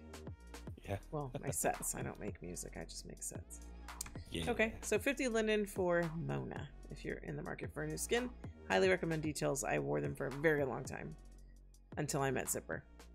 And it's now all three all the way for me. But But DeeTaleZ is good stuff. So if you're in the market for a skin, DeeTaleZ is definitely one you should check out. Okay. All right, are we good to go? We're so good to go. All right, Tour. Why don't you tell us where we are? We're at D-Lab. And what do they have for us today? We're looking at lamps. So we got a wall doctor light, and we got a sand station light. Okay. So these are both fantastic. I'm a big fan. The wall doctor light, I think, is very aptly named. It's that type of light that you aim at someone's face when you're going to do dentistry. Some sort of surgery. Yeah, usually dentistry. Yeah, like I've cammed under it, and I felt like I was in the dentist chair right then. Right? Yeah. Yeah. Mm-hmm. It's a very distinctive sort of right? light. And then the other one is what? What is this? They call it sand station. These are typically arranged on beaches, I think. Okay. Why does it look like it's wearing a hat?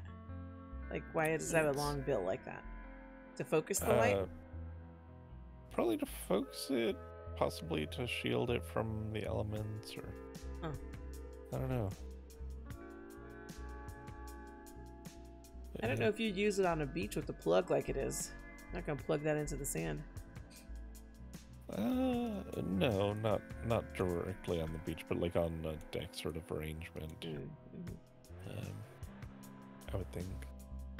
Okay. Well, we both picked this up, so are we good to go? We are good to go. All right, so we're at Havoc, and I got distracted by this gal up front. She is the second pregnant lady I've seen today, but much more pregnant than the last one. Definitely. So... she's rocking the Bork Mommy Mode add-on for Reborn. It looks great. It does look great. Okay. All right, but we're here at Havoc, and the model is not pregnant. This is not a maternity outfit. Although you could probably make it one, right? Like, you know, with a mod like that, you probably could. Yeah, I think so. Yeah. So this is the Amora collection. If it's Lara X, Freya alert. Oh, Freya alert. Peach, right. Reborn, Legacy, Maitreya, Hourglass, and Cupra. I think Mama Lala would wear this too. I think this would be her idea of a formal dress. I think it would look good on her. It would. Yeah. Does it come with the gloves? It's a collection. Gloves and bags sold separately. Oh. Can be found in main store. Well, she would only get this out here. So you can get it in this light, like baby blue, or you can get it in black. Correct. And the fat pack there is going to be $1,300 for folks who want to get all of it. Okay. Sounds good. Are we good to go? Yes, we are. All right, Tour. I can tell we're at Justice. And yes, we are. We have something called Piper They Want to Call a Dress. That's a bit short for me. It is a bit short, but to their credit, Cooch is covered. For the moment. For the moment. But try to sit in that. Yeah, but that is more than can be said about some of the other examples that we've seen. True. This is a lot more coverage than, oh no, my sweater won't cover my boobs. Right. So I just wanted to give them that. Or that bit of the boob flaps.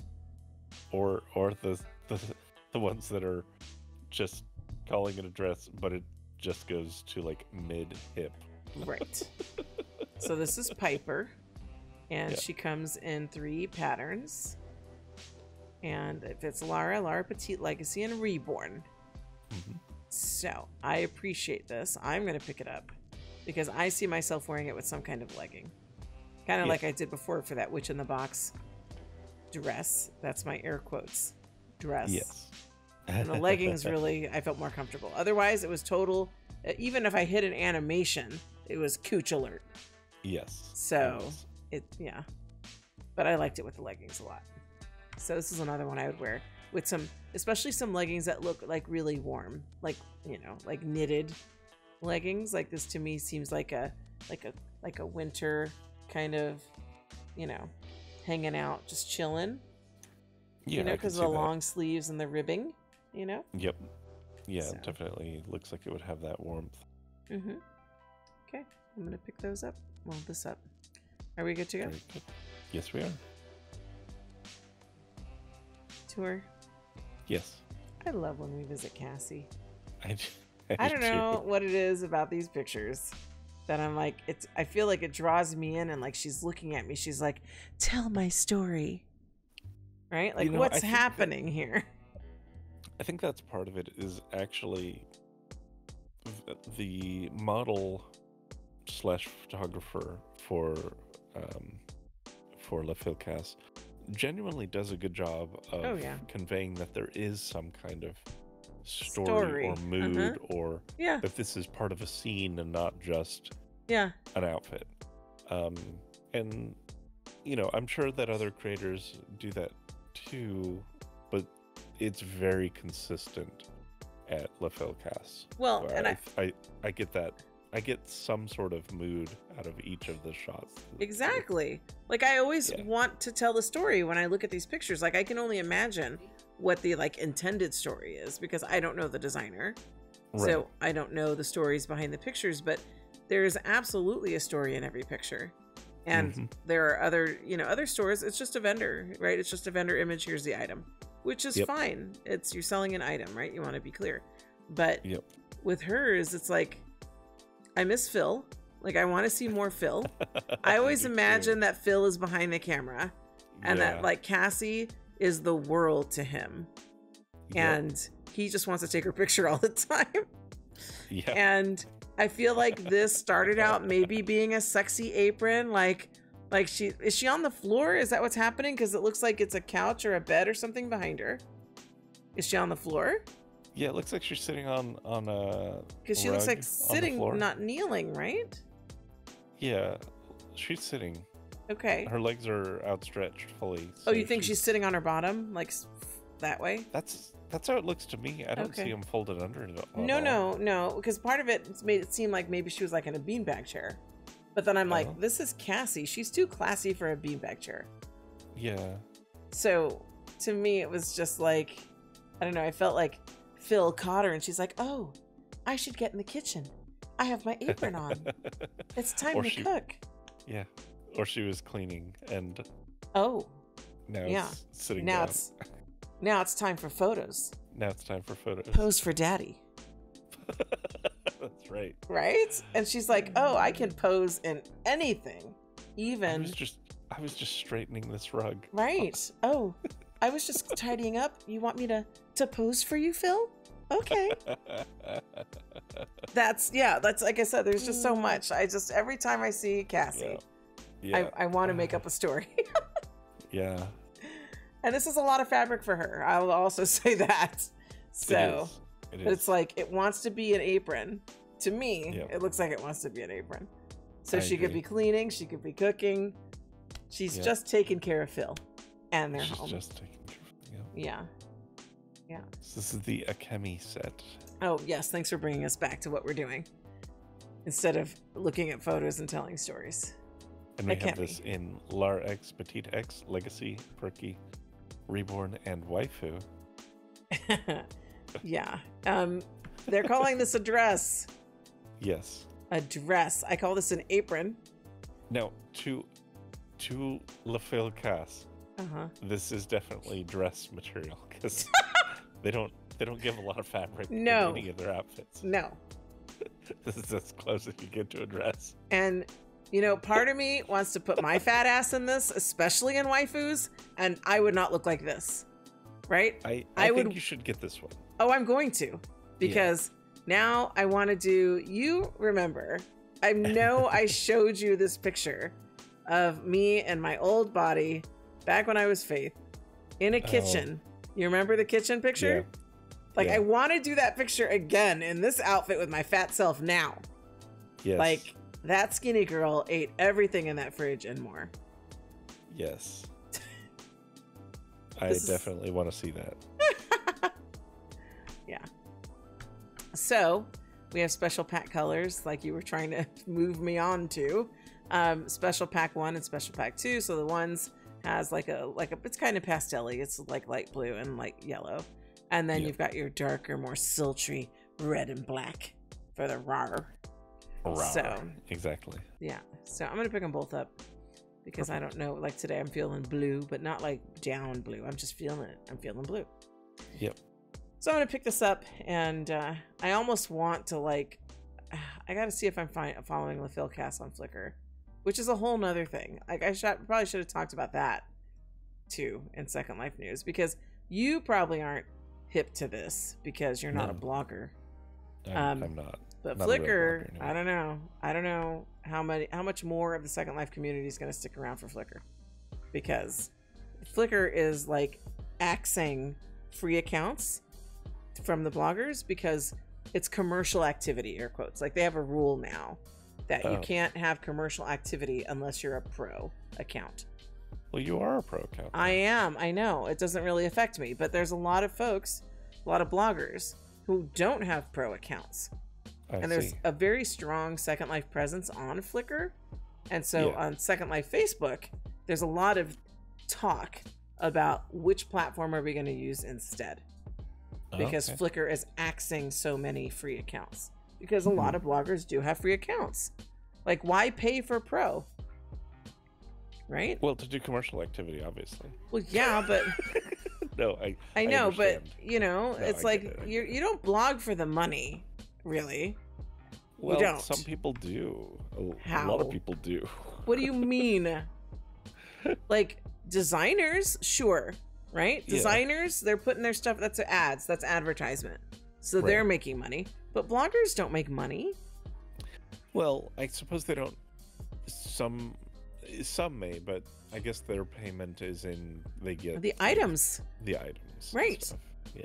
So you don't make actual Linden or cash, like First Life money blogging. True. You just don't.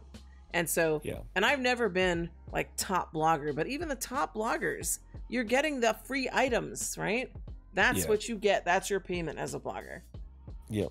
So, so why pay for a pro account if, you know, you're not being paid to do the blogging? You're just getting items in exchange.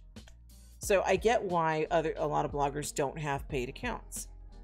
Yeah, I totally understand as well. I'm just being... Well, I know. And I mean, I honestly, I can't even remember why I have a pro account. There must have been some perk where I was like, yeah, because I'm the kind of person where it's like, I don't want commercials. Yes, I will pay for that. Right? I don't want, I just want more, I want more features. I'll pay for that.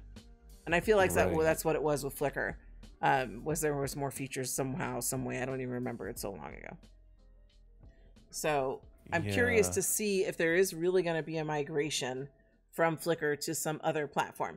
The things I've seen mentioned are Instagram. Obviously, there's that, which, you know, I haven't posted there much. Usually I'm on Flickr and YouTube for the most part. But if there's going to be a migration away from Flickr, I got to figure out where people are going. Because I've gradually built up my Flickr following over time, but I've not necessarily invested that much in my Instagram following because I can only do so many platforms. So, and then most of the time I'm focused on YouTube anyway, because that's mainly where we are, but I need somewhere to post our pictures. So there's that. And then, but people have now, and this is, you might find this interesting, have started moving to DeviantArt. Oh. Yeah. So things come full circle. What do you mean? Well, I mean, DeviantArt was for a long time the go-to place for people to post Second Life photography. Really? Yes, that was the de facto location back when I was in SL. Back in your day when you started in 2005? Yeah. That's where people were posting their shit. Like I have posted on DeviantArt, but now, they're going back. Well, it was there and Tumblr. Those two places. Yeah, I've seen people mention Tumblr before. Yep. So that's funny that you're like, and here we are, full circle, and I'm like, what are you talking about? Yep. So maybe I should start building up my DeviantArt. Yeah. That's where I got to post my stuff. I'm gonna try it. I have a DeviantArt, so I have some stuff there, not a bunch, but maybe I need to start uploading some stuff there. Yeah. Because I've already seen designers are there. So people are finding other places to go. And even with DeviantArt, you can pay to get more features there too, because you can be core, right? Yep. So, and I don't think I've paid for DeviantArt because I'm not on it enough to like warrant paying for it. But if all of Second Life is leaving Flickr, then I would cancel my pro and go pay for core. So, and honestly, there's, you know, I'm starting to think there's more there on DeviantArt. than there is for me on Flickr, right? There's a lot on DeviantArt. I've got, folks I'm watching, and they write some interesting things. So that, I wouldn't fight it. I'd go with the wave. We're all leaving Flickr. Are we all agreeing we're leaving Flickr for DeviantArt? Okay, I'm with you. Let's go. So I'm glad that we settled that on this video. Yeah, well, I just report to you what I'm seeing on Second Life Facebook. Yep. Because I know you're not there, so you're not seeing what's going on. Yeah. But yeah. I'm pretty out of touch. Well, your interests are elsewhere. Yeah. And there's a lot of First Life going on, but there is, and that's so. One weird thing about me is like, as much as I've always enjoyed Second Life, I've never been like plugged into the pulse of SL as a whole, I would say. I could see that. But I kind of vibe my own way, and that's just how I've always done things. You do. And then I, on the other hand, I like to know what's going on. And I have come to really be, a member of this virtual world. And so if there's places like social platforms, right, where talk about this virtual world is going on, I like to be dialed in.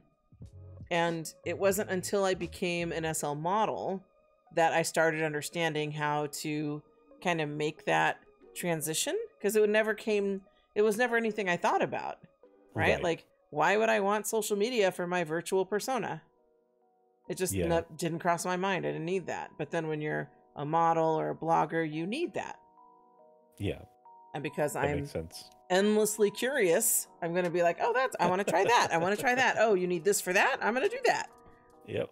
And then, I had a Second Life Facebook for a long time for my modeling avatar, until the Facebook police rolled around and started closing all those accounts. So I lost that one. Yeah. I was in some sweep with a bunch of people avatar pages or accounts got shut down. Right. To this day, I still don't know how I managed to get back in. It was just because Zipper's prolific on social media. And she's on Twitter, and, I don't post a bunch to Twitter either. I just read a lot on Twitter. But, and I won't call it X. That's stupid as fuck. It's Twitter. But anyway, so I really hope that Twitter shuts down at this pace, but I don't know. I wouldn't be upset if it did, but it's because I know I'm not a huge user, right? Like all this stuff about TikTok going on right now. Yeah, that has me a little concerned. Yeah, and there's been other moments in time. I've been on TikTok long enough to know there's been other moments in time where like, oh no, they're going to be banning TikTok, but there wasn't ever really any teeth to it that I could see. But what's going on now feels like it has teeth to it. So it's like, so now I might be making more of that transition to Instagram to get that kind of same, I don't know, experience. We'll see how this thing goes. It's dumb. I'm not sure it's going to go anywhere, but we'll see. But, so things like Instagram, Facebook, Twitter, I have, Second Life versions of all of those things. Yeah. And it's nice. I really have enjoyed it. And even when there's been things that they try to make that are like for Second Life, but like Facebook, I forgot what it was called before. It was Avatar Life or something. Those things just don't take off. I've been at least a member of one or two of them, and they don't take off. So it's always, everybody's on Facebook, right? So it's like, okay, so it's interesting to scroll through that and see what the topics are, right? And that's where I bring you some of the news. We don't always talk about all of it because some of it's really not appropriate for our videos, but this is just like the latest, like, hey, Tour, did you know this was going on? And we'll have discussions, and sometimes it comes into our videos like now with the whole Flickr thing. Yeah. So, but anyway, we're just got on a tangent over here with Cassie at the Fil Casse. It happens sometimes. It will. We've wanted to hang out with Cassie a little bit. We did, and I enjoyed it. So, all right, I'm gonna go ahead and pick these up, and I think we're good to go, right? Yeah, we'll let Cassie get back to her cleaning. All right, I see we are at Oh My, and I am intrigued by Pedro. Yeah, so I love it. Yeah, I love it. I love that hand on the hip. That's a really good. That is good placement. Hand Yeah. mm-hmm. And even the hand by your crotch. That's Yes. good placement too. Look, your hand's like starting to cup. Oh, wow. I love it. You got to put that one on right away. Okay, and then that's good. I like that one too. Yep, that's a good hands on hip. Uh-huh. This one I wouldn't use just because I'm not really a arms crossed sort of guy. You know, I am not a guy, but I am an arms crossed kind of person. Yeah. I will often have arms crossed. Huh. Yeah. And then this one, I like this one a lot. Yeah. That was a good one too. Yeah. So, really, really nice. I like these. I like all of these. Pedro. Definitely gonna creep into my set of animations. And then let's go ahead and check out the female side. So let me grab him. Alright, you're gonna take us for a walk. Going for a little walk. And I can model these for us as well if you like. No, I think I will. I'll turn my interface on. Very well. Yeah, I'll play. And then I just need to turn or get my food off. Hi, Daddy. Welcome to Oh My. Right? Hi, Queen. Yes. This is why. And my interface is on so people see it. This is why I wanted Oh My Alpha to greet us like this. Yes, Queen, you have arrived. And then, welcome, Daddy. That's right. That's why.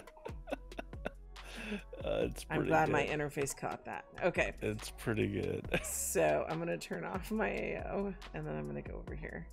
And this one is Everly. Okay, so let my boobs settle. So I'm a crossed arm person. This is a little tight for me because I'm a thicker avatar. Yes. But I actually have other crossed arm ones of Oh My that I do use. Then that was 5 of 5. So this is 1. Wait, do I already have Everly? Because let me look at my. Let's see. Hang on, I'm looking in my Firestore mail. Nope. Scrolling, Bailey. I do. No wonder it looks familiar. I have Everly 1 and 3 in mine already. I'm like, wait, I know this pose. So I have, oh, sorry. They're like, get off. Like, no, Shalina. I'm not done. Okay, so I have 1. Then there's 2. Wait, I don't feel like I moved. Oh, it's an eye focus. Then 3. So I have this one too. I like the arm behind. That's why I chose that one. Yeah. And then there's 4. Let's see, why don't I have 4? Probably because my hand is a bit close. But it's not that bad. I don't know why I don't have 4 in there.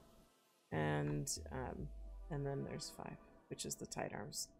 So, but 50 linden for the whole of it, right? Yeah. So 50 linden for the whole of it, the whole pack of. Yeah. Put my food back on. And if you really want, then you can buy individual poses for 100.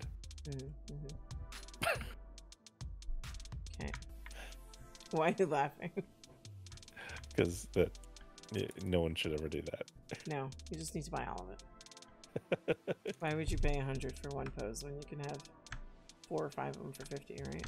Exactly. Right, don't do that. Pay attention. All right, are we ready to go then? Yes. All right, Tour, where are we?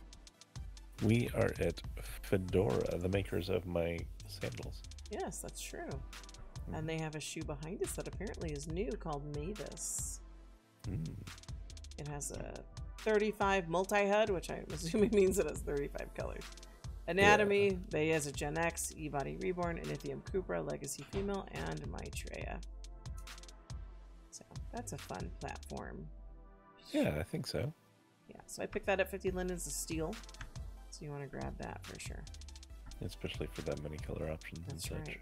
That's right. All right, are we good to go? I think so. All right, Tour, where are we? We are at Supernatural. And they have a shoe called Quinn 2. Although part of me wants to say Quinny. Quinny. Quinny. Quinny, Aw. sweet and spiky. So it's compatible with my Trail, Lara X, Legacy, E-Body, Erica, and Cupra. These definitely are spiky all over. Yeah, patent leather pumps, heels with cute little bows and spikes all over. It's like, Fantastic. to me, it's saying, I'm cute, but don't fuck with me. Yeah, definitely. These are definitely fuck around and find out shoes. Exactly. So for 50 linen, you get the fat pack, which is a bunch of colors. So Nice. it's definitely worth it. Perfect. All right, are we good to go? We are. All right, Tour, where are we?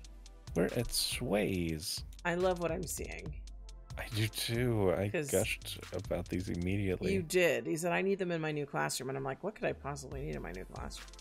Yeah. But this is true. I have a lot of windows in my new classroom, and I block them with like inserts that like wall decorations that I just insert into the window frame. And looking at these, I'm like, oh yeah, I need these. But so they're curtains, but can you demonstrate for the people?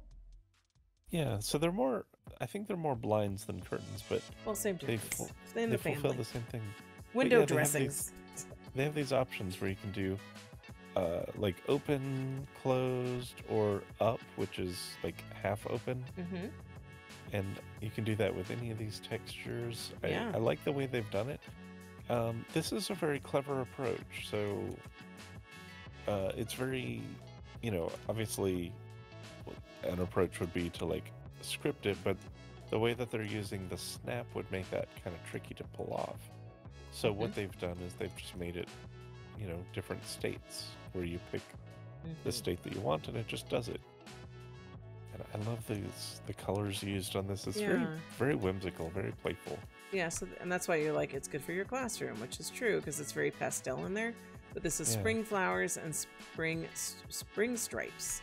So I'm absolutely picking these up and putting them on windows in my new classroom because there's some space. It's not a new classroom. We moved. So the school moved. And I didn't tell you this yet, but I was able to secure some store space for Blanche Baby. So it actually has a store now. And LLP is also running their own children's event. And I've applied to be a regular designer as Blanche Baby. Very cool. So at least I figure I can make at least one new outfit a month. And then that would help build my catalog. And so, so they moved and it's on a new sim and they're doing new and exciting things. And I did pick up some of the things that I had out before that I just didn't need to be out to save on prim. And then with this though, I absolutely want to go dress windows, especially because there's like 2 rooms in the build that I don't even use. And it'd be nice just to have blinds on those windows or coverings, window dressings. So anyway, so this is great. 50 linen per set. I think these are, I love these. I had to pick up both of these because I think they'll fantastic. Yeah, no, I'm excited to hang these up. So I'm gonna pick these up. And this, like, I really am excited about the fact that they have those modes because all the time when I see drapes and stuff, they're static. Usually not scripted at all. And if I want them to open or close, I have to do it myself. You've scripted, We had some amazing curtains in our first house. I believe it was our first house, or the most recent version of our house. Apart, not the compound that we have now. But even some of those, I even asked you, can you put those curtains out that we used to have? Because they're good. And you know, like you had scripted some. And I don't know, you have a lot of interest in like the details of things like lighting, for example, and then things like window dressings that I wouldn't even have thought about before. And it just really adds to the environment. I think so. Well, one thing that I really like about things like that is it allows you to take a room, right, and without needing to do any redecorating, you can change the look of it just by like opening up windows. You know, especially if you have nice scenery outside your window, and then you know you can make it a more like intimate and like enclosed space by just shutting them whenever you want. So it's just I like having those sort of options. I agree. I agree for sure.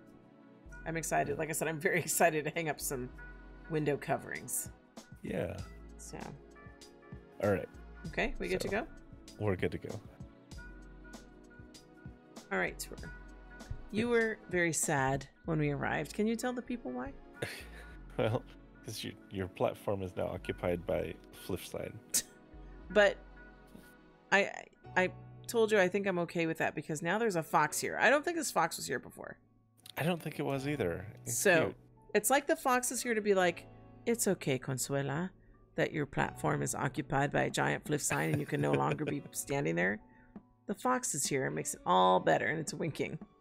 Yeah, it's a half deer fox. Of course it is. It's So pretty cute. I can accept not being on a pedestal because the fox is here to tell me it's okay. And in case other people don't know, you know this, but my spirit animal is a fox. So when I see the fox, I know everything's okay. Everything's okay. Yep. Anyway, we're at Tentacio.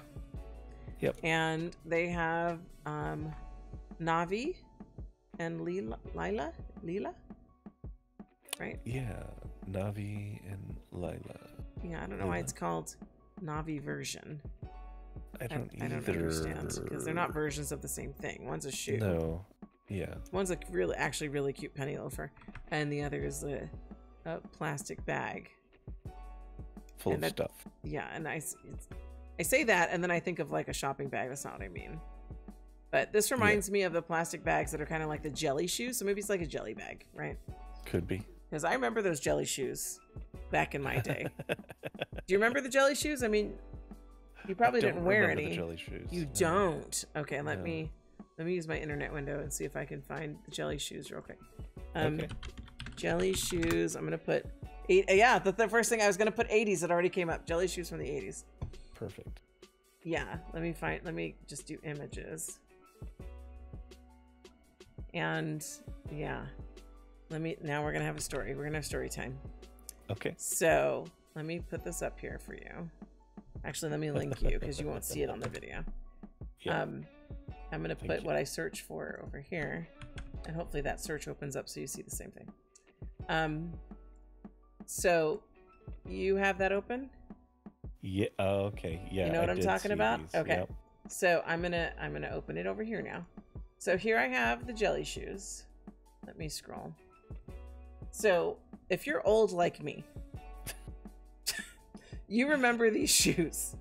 And I remember because, and Mama Lala, I'm sure this will launch her into a story in the comments. Because I remember at least having one pair of shoes like this and then never asking for them again. See, even your background agrees. So I remember this in elementary school, and you know, when you're a kid and you live in Southern California and you wear a shoe like this to school, what do you think happens to her? I assume that everyone is the envy of you. You're being kind. Everyone envies you. My problem with these shoes, and I'm putting this out there to anyone who may have lived through this as well. And apparently these shoes are still a thing. Like, you can still get them. I don't know why anyone would. These shoes are torture. So my lived experience with these shoes as a child in Southern California, wearing these to school and elementary school where you're running and playing and whatever, right? Sweaty as fuck. And good luck keeping those on your feet. And then then when you come out of these shoes after a day of being a young girl in Southern California, you get all that like grimy black grit, you know, from the rubbing of the plastic against your skin and the sweat and the grit of just being a child. And you pull your feet out of these and you had best take yourself to the shower. It was nasty. And then it's just, your foot is just sliding around in this shoe in your own sweat. It's gross. Yeah. That's what I remember from these shoes. So I remember I must have asked my mother for them because they were all the rage. And they must have been cheap enough for Mama La to be like, okay. And so I got them, and then I learned my lesson, and never again. I did not ask for another of these. And then the ones with the strap, like you see the one with like the belt, like the not the belt, but you know, the band around the ankle, like to hold it in place. Even worse. Like you're now trapped in your sweat chamber for your feet. So yeah, no. I could see that. That would. I'm thinking about that in the Florida heat, and yeah, that would be miserable. Oh yeah, your feet are totally like in a pool of your own sweat. That's what you're walking around in. Right. No, thank you. So I'm just very curious who else in the comments have lived through this, because these shoes are a joke. Like, no, thank you. Oh, see here, there's one with a picture of a sock in it. Maybe that's what I missed when I was a child. Wearing a sock with the plastic shoes. There's a couple of pictures here of people wearing socks with plastic shoes. Yep. Maybe I missed the memo on that. But I never wore a sock with them, and I paid the price. So that's the jelly shoe story, but not one I thought I would ever tell. But here we are. Just because Tentacio has a purse, that's a jelly purse. A jelly purse. Because it's not a you don't plastic. have to put your foot in it. Thank goodness. Thank goodness they have a sensible shoe next to it. Yes. I love shoes like this. A penny loafer, a platform penny loafer with cute little socks. Yes. Exactly. I'm getting those. Exactly. The jelly purse I'll buy because it's not my feet. But, and actually, probably the only time I wear any jelly anything is now as an avatar, because there's no sweat involved. Now I can wear the jelly shoes in Second Life, but I don't own any. So if anyone knows where to buy jelly shoes in Second Life, I should happily check it out, because it won't induce the same kind of terrible memory. So 50 linden for the Navi like penny loafers, and then the Lila jelly bag. So okay, are we good to go? I think we are. Okay. All right, tour. I'm excited. We're at Veechi. Yes. There's no ducks, but that's okay. I already told myself she's not going to make a duck every week. Yeah. So, so we have, what do we have here? We have multi-chrome gels and long almond. Oh wait, long what? Almond. I ruined it. I should have let you go first, because you did have a little bit of think time there, even though I just said it. I always have to, whenever I see that word now, I'm pausing and I'm like sounding it out. I could just imagine your face doing that as you're like, you've broken that word for me. I reckon I did. Yep. I like this though, multi-chrome gels. Okay, yeah, maybe that's the next ask for Aubrey Snoodle. Is I need the multi-chrome gels in duck. There's no multi-chrome in duck. Yeah. So Aubrey, pretty please, with extra cherries on top. And then underneath it is the black duochrome. In what shape, tour? In almond. Long almond. Long almond. You want to say almond, don't you? I do. I want to say almond. Okay, just get it out. Just get it out. What shape almond, is it? Almond. You can get those long almonds and you can stick some salmon on them. Ah!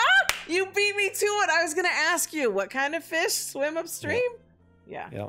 Yep. Almond and salmon. Yep. For tour. You know, I'm looking at these and I don't know exactly, because I haven't used the alchemy viewer, but I'm wondering. Oh. Because are they PBR? Well, no, these are not PBR, but I'm wondering if Veechi has any plans to dabble in PBR reflectivity or something. That's a good question. Like a lot of these nails seem like they would benefit from the reflectivity. Yeah. Well, you wouldn't want them like mirrorish exactly, but like no. To actually get that gleam off of them. Yeah, well, you know, I'm pretty sure one of the first PBR things that Zipper made was a pair of nails. Right. And they were, you know, she puts up little like GIFs or little, you know, Gyazo recordings of it, and it was pretty sharp. Yeah. So, yeah, and that's one of the things I kind of look forward to, not, you know, when making videos, especially if I can take what their GPS Studios, which I still don't know what the letters stand for. I did look it up. I'll have to ask in class next time. But to take what, I'm hopeful, I'm trying to remain optimistic that whatever they're showing us in Black Dragon can be brought into Alchemy. Because to make a video with that, with PBR, would be a dream. And I know people do it. I mean, there's lots of machinima artists out there who I'm sure have already made something with. Well, yeah, no, I've seen a couple, where especially when they're like illustrating PBR. But I want to be able to do that. I like shiny things. Yeah. But that's a valid question. You know, Aubrey will comment, and I'm very curious to see what her plans are for PBR, if she's going there or not. Yeah, I'm looking at some of these nails, and I'm like, yeah, like the chrome ones would look great. Yeah. Yeah. I think some of these would really rock with that. I'm noticing this gal over here in the dress. It's probably more like a shirt. So anyway, what were you going to say? In the Saturday sale, I went ahead and grabbed these magnetic gels in short and long almond. I think you're just going to say, you know what, Consuela, I'm going to say it my way. It's almond, almond, almond, almond. So Tour bought his nails in almond, and I bought mine in almond. That's right. Yeah. Oh, those are Little great. did you know that Fritz Noodle's been making even more shapes. She's got two. She's got almond and almond. That's right. Two distinct ones. Two distinct shapes, for sure.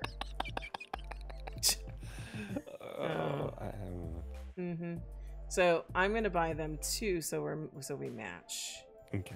Because I like when we match, but I like all of these. I like a chrome nail. Yes. I would love to see them in PBR. So you also have me very curious what her plans are. If she's gonna go PBR or not. Yeah. So, okay, I'm gonna pick these up, and we're good to go. All right, Tour. I think we're at our last stop, aren't we? We are at our last stop at Violent Seduction. Violent Seduction. And what do they have today? The Marie dress. Okay. It's like a corset dress sort of thing, it looks like. It's very Violent Seduction. Uh-huh. Yeah. Kind of like got goth schoolgirl type vibes. It kind of does, yeah. Yeah. It's not really my style, but it's nice. Yeah, it's very nice. So you can buy it in Maitreya, Reborn, or Legacy, and in Maitreya they do include the petite version, which is nice. So, do you have anybody modeling it around here? There were people around, but no, we don't. I don't see anyone modeling it at the moment. Okay. All right, 50 linden for per body, per color. Yes, correct. Okay.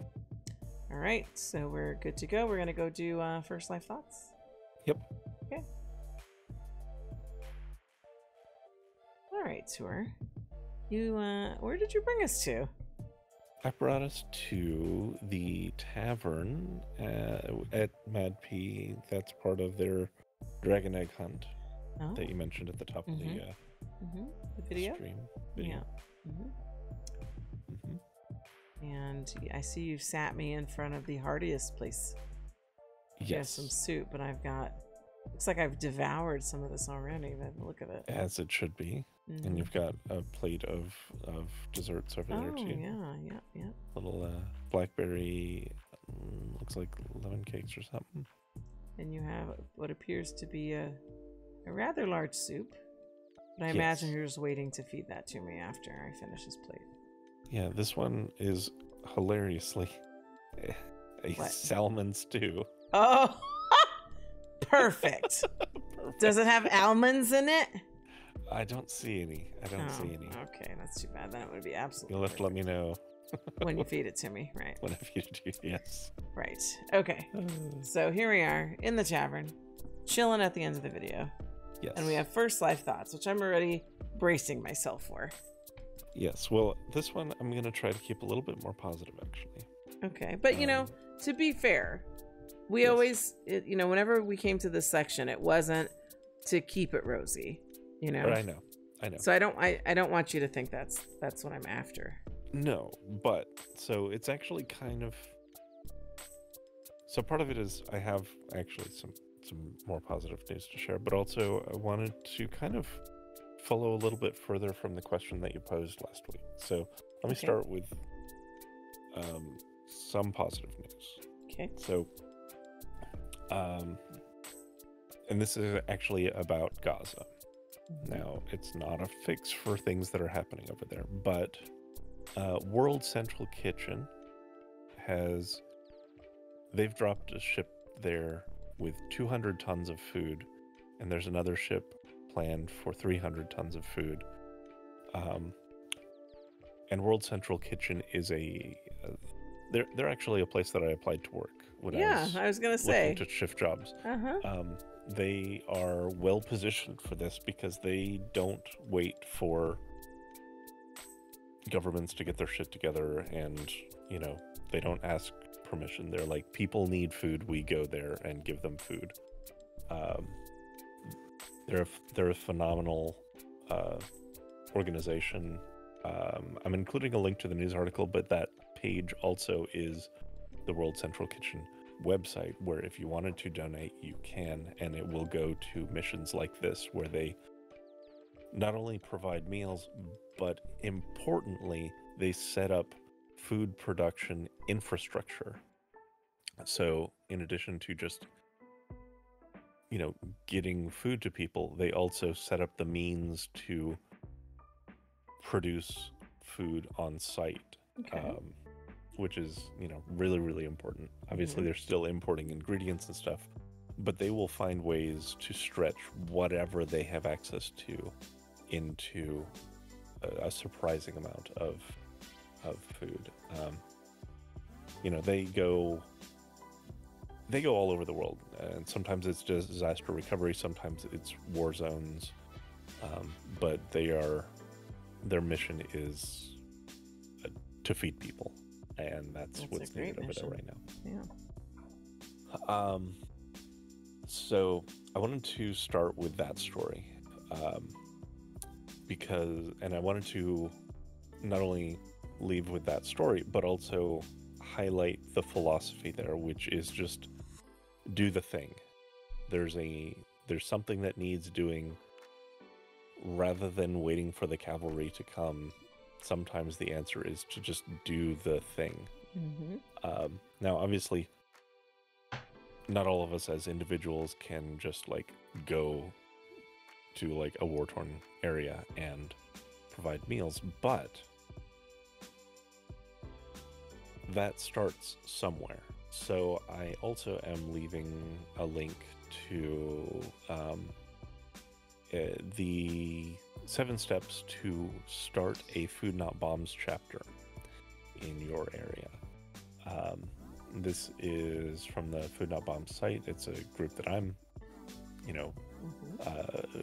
that I've worked with for years now. And this is basically, it's the same thing. It is, you identify a need in your community. You say, there are people near me that are going hungry or that don't have shelter or something, and you do what you can. You start finding ways to improve that situation with what resources you have available that you can live without, and that will improve the lives of those around you and your community. And you start trying to find other people who are interested in that same mission, or even the people that you're feeding, getting them directly involved in making that, facilitating that further, stretching that further. Sometimes the people that I've worked with and gotten food to in the course of Food Not Bombs have become some of the most important people in the actual distribution of that food. Whereas, even if they can't, in some cases, there'll be a person or a family where I can bring several boxes of things, and they know the community well enough to be able to get it to everyone,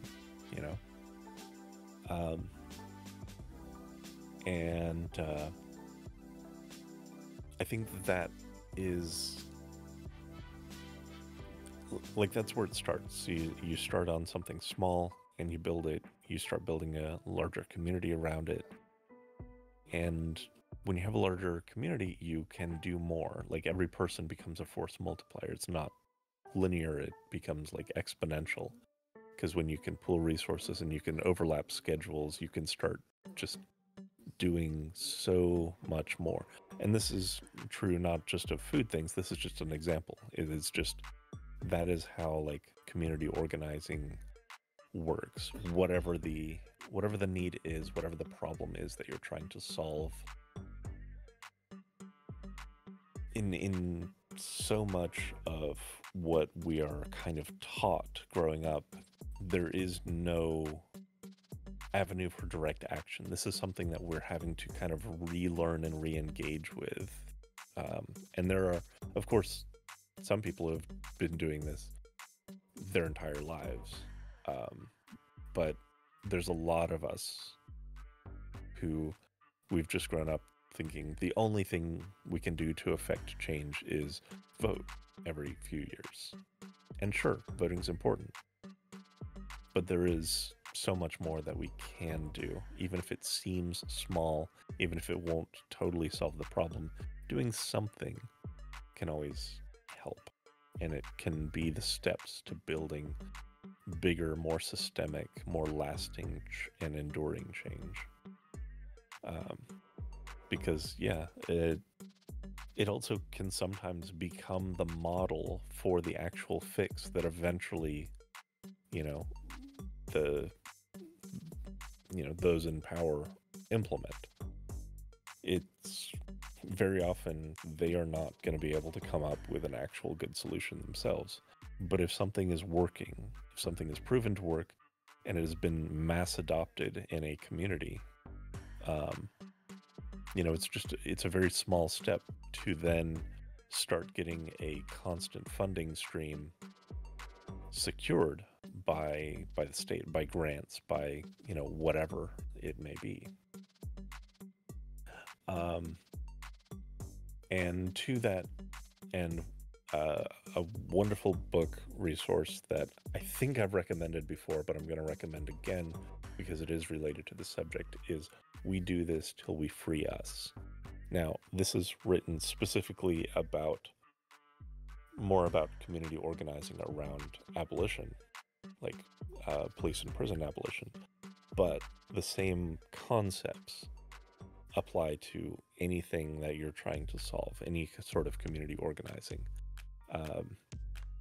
It provides a very good framework for how to engage with it, not only the practical steps of how to do the organizing, but also kind of the philosophy and psychology behind it, and how you have to really view the problem you're trying to solve, figure out the scope of what you're capable of, and figure out how to bring people into that solution and give them something that they can latch on to become part of that solution.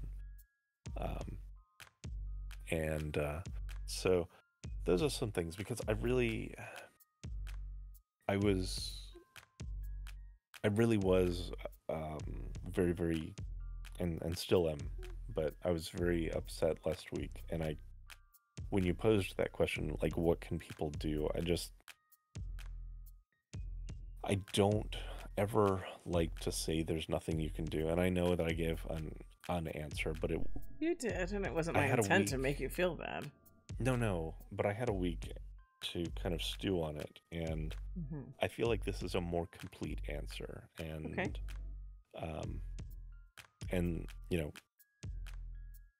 I start off with that story about World Central Kitchen because that is a macro scaled up version of what I'm talking about here, where one individual can be going around in their neighborhood getting food to people.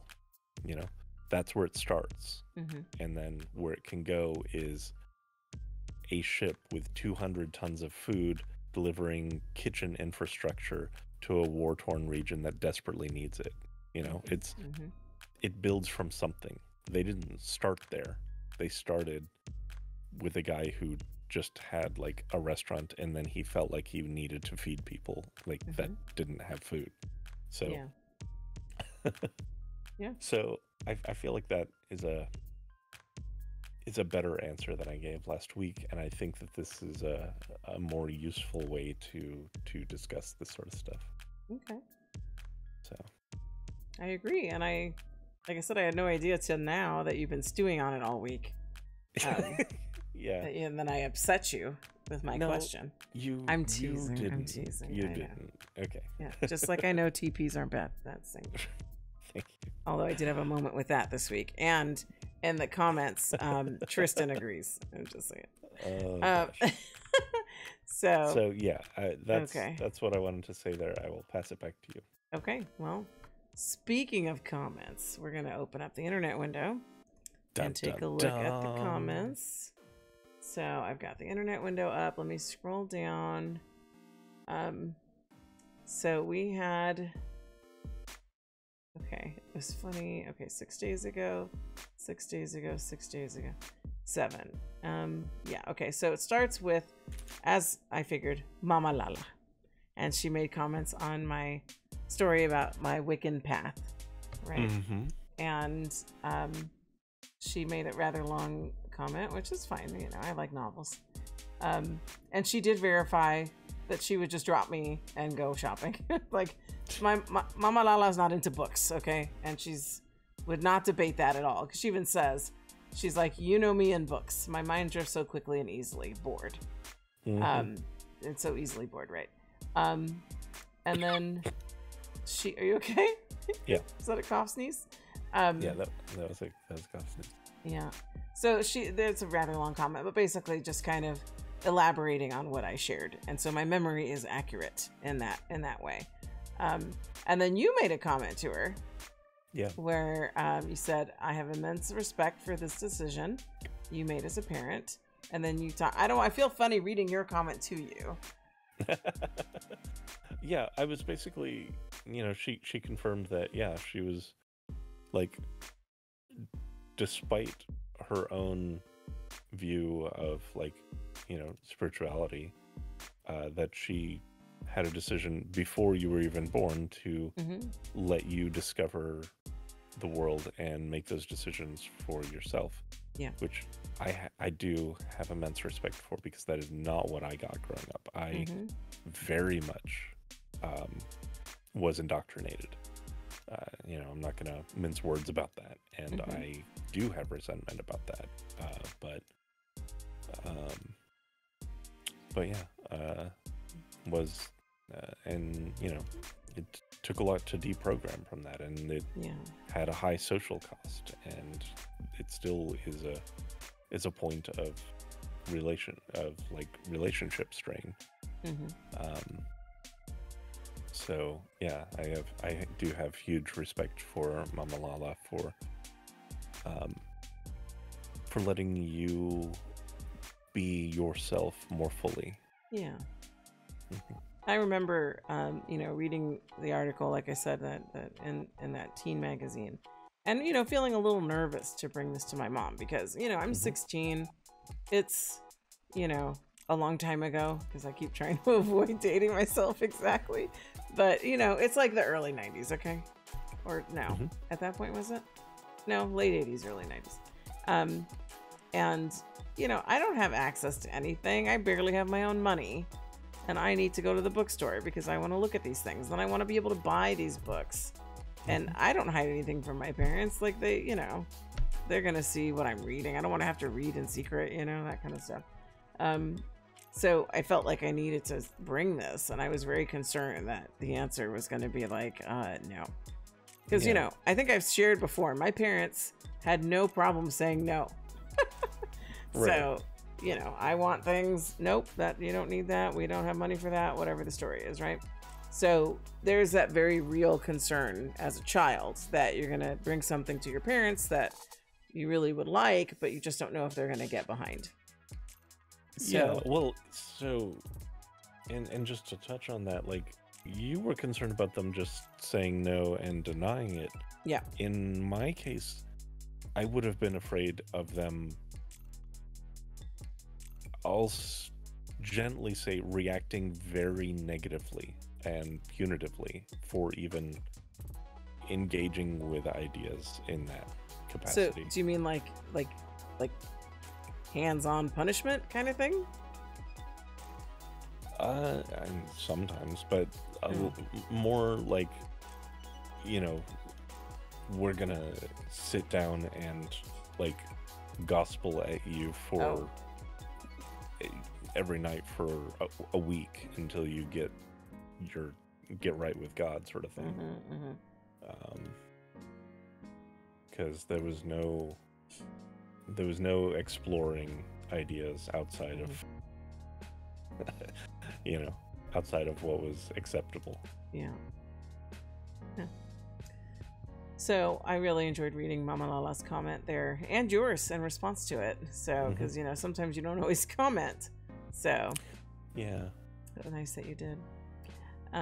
Then Mama Lala also posted that she got all the free gifts at the 50. And then she even says, for those who don't know, it ends on the 20th. And I read that comment and I'm like, I need to stream it. So that's what I'll be doing. Mama Lala also commented on the clover lashes, and she uses them at Halloween. Well, now Mama Lala, you can apply things to them to make them look normal.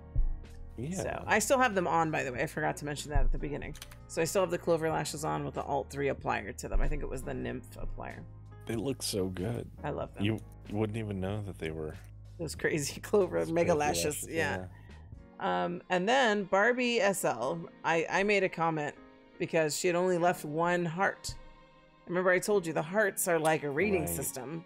Yes. And I'm like, only one? And then she changed it and she put more hearts.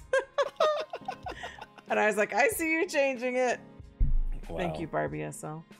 Amazing. Mama Lala also commented on the Alusha Wedge booties. She says, too bad not for Freya. She really liked them. Then she'd also made a comment about me saying I wasn't full Puerto Rican. I don't remember saying that I'm not full Puerto Rican. I think what I was said was that I'm not island Puerto Rican. There's a difference between island Puerto Rican and mainland Puerto Rican. And there's like, it's a known thing. Okay. So she made some more comments about that. And I replied to her and I was like, I know, trust me. I know. She taught me from very young.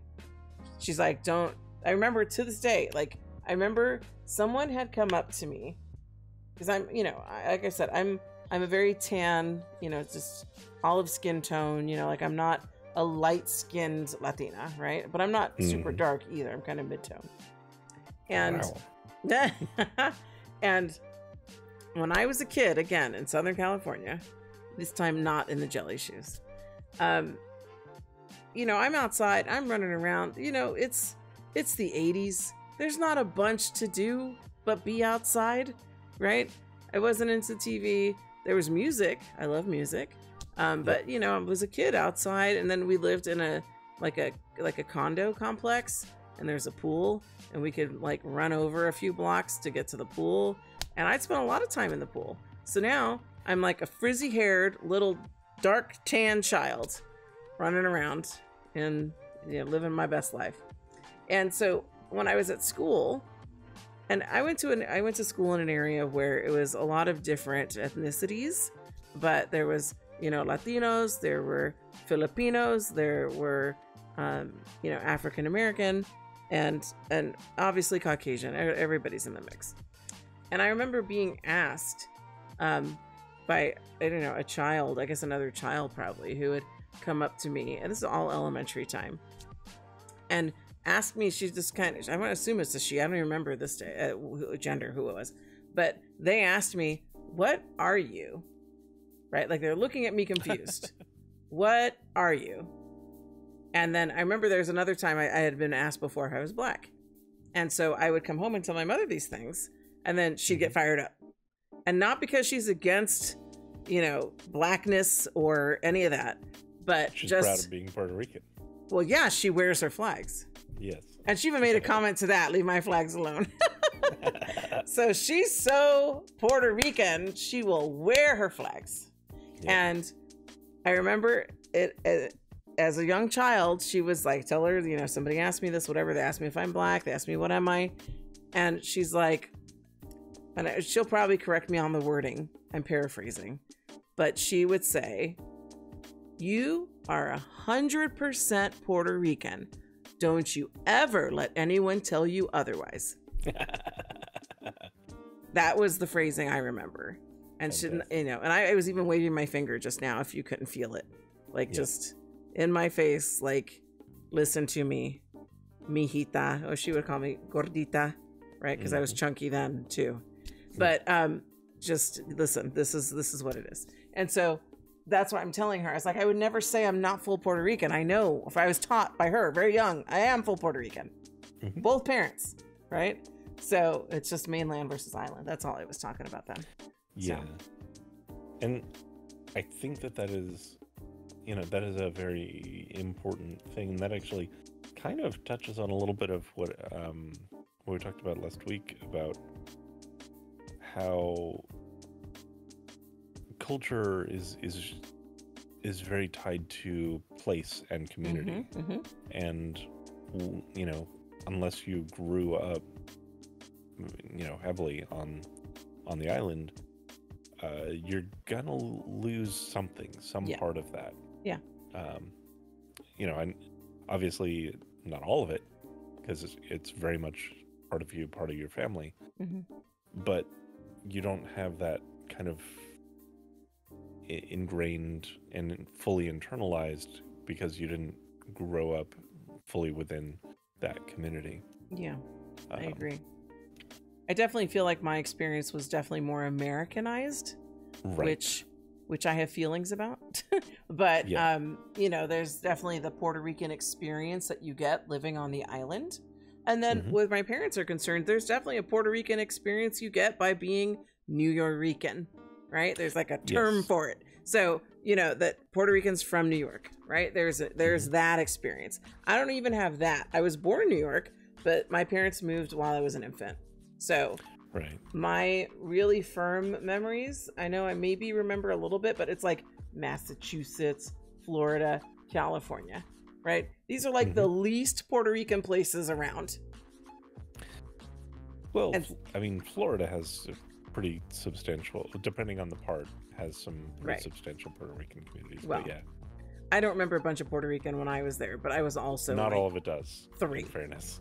But we lived in Orlando at the time, and so I don't Orlando's remember. Pretty flat. So now, had we maybe been in Miami, there's something different there to be had.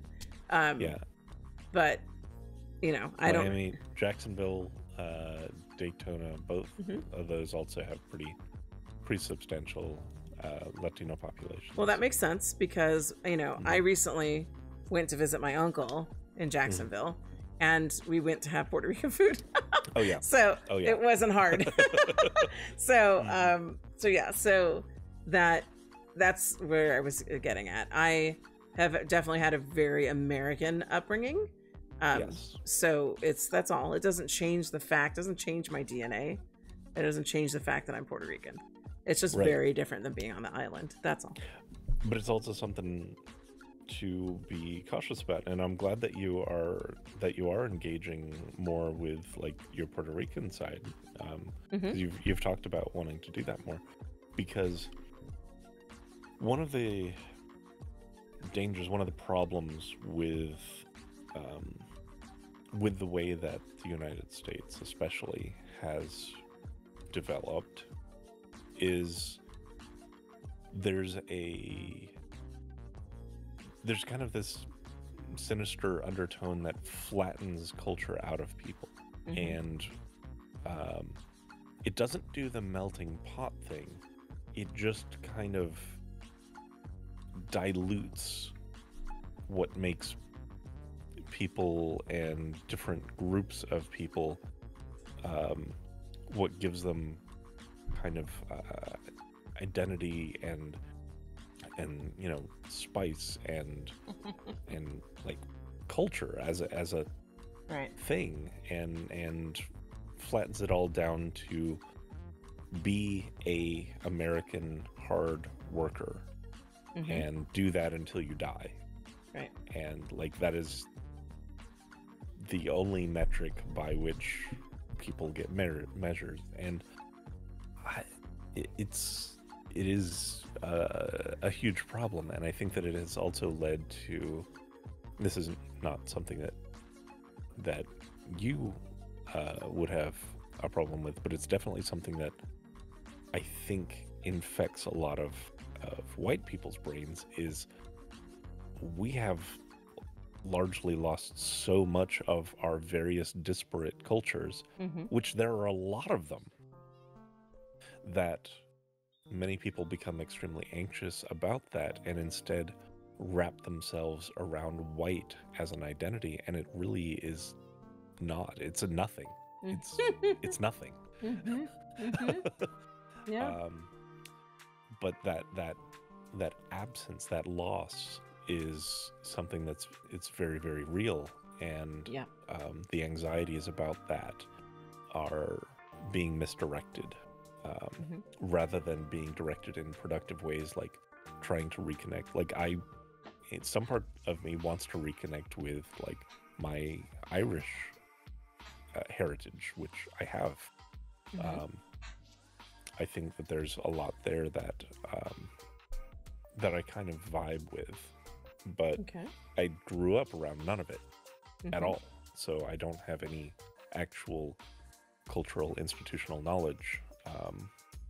So anything that I gain would be either by reading it, or like if I could seek out and find like an actual Irish community that still holds on to culture and language and slang and food and such, and engage with that, then I'd be able to pick up something there. But yeah, so I just kind of wanted to go off on a tangent there, because that's something that I have a lot of thoughts about.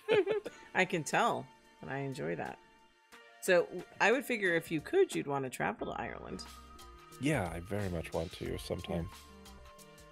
And that's what I asked. I say that because it was important to me as I was, growing up, especially in, I want to say like middle school, high school time, where I know I vocalized the desire to learn more about Puerto Rico, and then spending time with my family in New York. So that happened like in upper elementary, middle school, and then high school was more taking trips to Puerto Rico. And I just love those. I love those. And it's, as I've shared before, I have a son, so it's been really important to share that with him as well. Right. Although I'm concerned he has less interest in it than I did as a youth. But, I don't want him to lose touch with, the cultures that he comes from. Right. And so I'm hopeful as he gets older, he'll have more interest in that sort of thing. But I definitely have taken after my mother in that, reminding him of what he is. Right. Good. He's not completely Puerto Rican, but I recognize what, don't you ever forget you're this and this, right? And it's important to remember those things. So it's an interesting conversation. And I guess I always felt, a little bit like I missed out, to be honest, Yes. Like you were saying, that sense of loss, right? Like my parents are, they want, to make a good life for themselves and their children. So I completely understand that. So I'm not trying to say that I'm, angry at my parents for any reason, but there's a trade-off, so, but it's not all lost, obviously. I mean, as adults, we can do what we can to reconnect, like we were just talking about. Right. So. But it's definitely something that does take effort, and it's a conscious choice. So, all right, what was a long conversation around, I know. around that. So then the other was Zipper had responded to you to answer your question about her avatar. So she wrote a little bit of a novel too, and she said, I tend to feel like my avatar is an extension of my artistic expression in the way that I like to express myself in a lot of different ways. This was something I used to do when I was a hairstylist, as I would change my hair color and style as often as I could. With Second Life, I get to change my look every time I make a new skin. I did an interview earlier this month where I talk about creating mood boards when designing a new skin. I figure out what she or he has for hobbies, what their age will be, and their aesthetic is going to be. It kind of reminds me of making up stories for Cassie. Right. That actually presents itself in the final skin ads, shape, and cosmetics, which now I kind of want to look a little more closely at Zipper's ads. I replied to that effect, yeah. Yeah, and I said I have a few shapes that I keep only for myself and that I consider all caps quote Zipper, but more often than not I'm wearing the shape and skin that I am currently working on, which I've noticed. In between projects I will typically throw on my Zipper outfit, but it surely and slowly gets turned into my next project. Zipper almost becomes the base of all my creations, which I recognize, I do. But turns into one of her sister's cousins or brother or besties. And that's where I feel like I've always referred to myself as Zipper's chubby cousin. Yes. Because I feel like I have similarity to her because I'm wearing her skin and it originates from Zipper, right? Yep. The Zipper, the all quotes, all cap Zipper. So that's why I always felt like I can fairly say I'm her chubby cousin. Yes. But then you responded to her and, oh, you want to give the gist of your comment? Yeah, I was very happy to get an explanation because, it's not, it's something that I've thought about, but didn't have any real context for since I'm not a skin creator and I don't really change my avatar look very often. We know what happens when you do. I get grumpy. Grumpy pants. Yeah. So hearing that perspective was really, really cool. And it also makes me want to, anytime we now look at like a Zipper model picture, kind of play a game and try and figure out what that's what we're going to do. Hobbies are. Yep. We're going to guess what her background is. That's absolutely what we're going to be doing now. So thanks, Zipper. Yes. Thank you, Zipper. Then, Karamia. And I don't know if you caught this. So she said, Consuela, you reminded me of the Mandalorian. This is the way. Wink, wink. Oh, yeah. I don't know if you caught that when I said it. It was intentional. I did not catch it when you said it. Because I totally watched the Mandalorian. Yes. And as I was talking about, my Wiccan path, and I realized that this is the way. That's what just felt natural saying. And I said in my comment to her, I said, I was thinking that too when I said it. I should give you a prize for picking up on that. That's awesome. Yeah, I totally missed that reference. Yeah, this is the way. Yeah. This is the way. And then Mama Lala commented that we had a curio dated back several generations on my father's side. I remember it. It was like a curio cabinet. We were talking, remember we were at Floor Plan or Brocante, where they had the little quilt closet or whatever it was. And I thought it was like for China. It was like a China hutch. But it was a curio is what my mom's telling me it was called. She said, with curved glass door, it was ancient faded wood with intense details. I had my mother's dishes, china, and figurines in it, which I remember as a child. So, yep. And then Masumi commented, she's congratulating us on the 300, and she wishes us 3 million and more. So then she's like, that's dope. No cap, off the chain. You're all rizzing it up. So keep doing you, and all your wishes will be manifested. Much love and joy from Masumi and Jeremy. For real, for real. For real, for real. No cap. Then Aubrey Snoodle made a comment. I do too. She made a comment. Just love your outfits. She loved her outfits last week. Thank you, Aubrey Snoodle. And then Tristan, I got to open up. It is a novel, and that's what Tristan. So we'll have to summarize the novel here. So, I do encourage people to read the comment. Oh yes, there's a lot of good stuff there. I have to actually reply to this in text, but we're going to reply to it on the video. And he says, can I just say how honored I am every single time the words "we are official PANIQ bloggers" are uttered? And then he goes on to say that we bring him joy, and then that he's glad that I asked for more witchy things. And Ostara was the perfect time to get back to the swing of pagan inspiration, and that he was glad he got to contribute to how I celebrate. So he also commented on the story I shared about finding Wicca and how it was exactly where I needed to be at the right time. Also points to Mama Lala for being who she is and being supportive. And he says, I wish more parents would let their children self-discover in safe, supportive environments. That was a really nice way to say that. Absolutely. Absolutely. He likes my panic room. It's stunning. He says, my partners, my family, and I were all astounded by how beautiful the setup was. Yeah. And I was like, oh, well, it's your stuff. I know. So it's your stuff in a Celeste skybox that was perfect for it. Yeah, the Celeste skybox really complemented it well. And he says, I can't believe you included so many things. I'm like, I told you, they're all perfect together. Like, it just, when I saw the altar, I'm like, all right, now I got to bring all my PANIQ witchy things together in one room. I need to make a panic room. Enjoyed the crystals. And then he reminded me what the crystal shapes were called that I couldn't remember. Double terminated.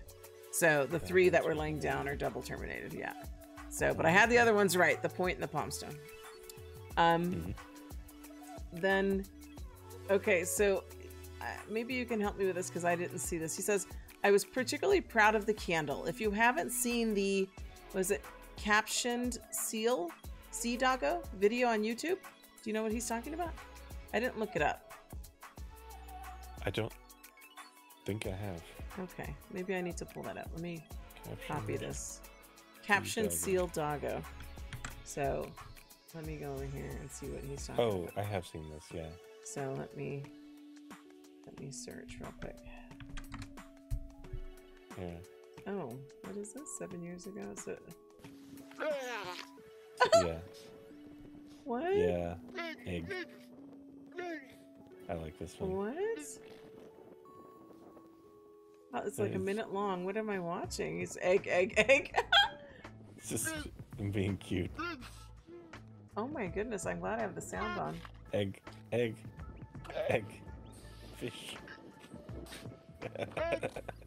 Egg. Oh my goodness. I have never seen this. Thank you, Tristan. Egg.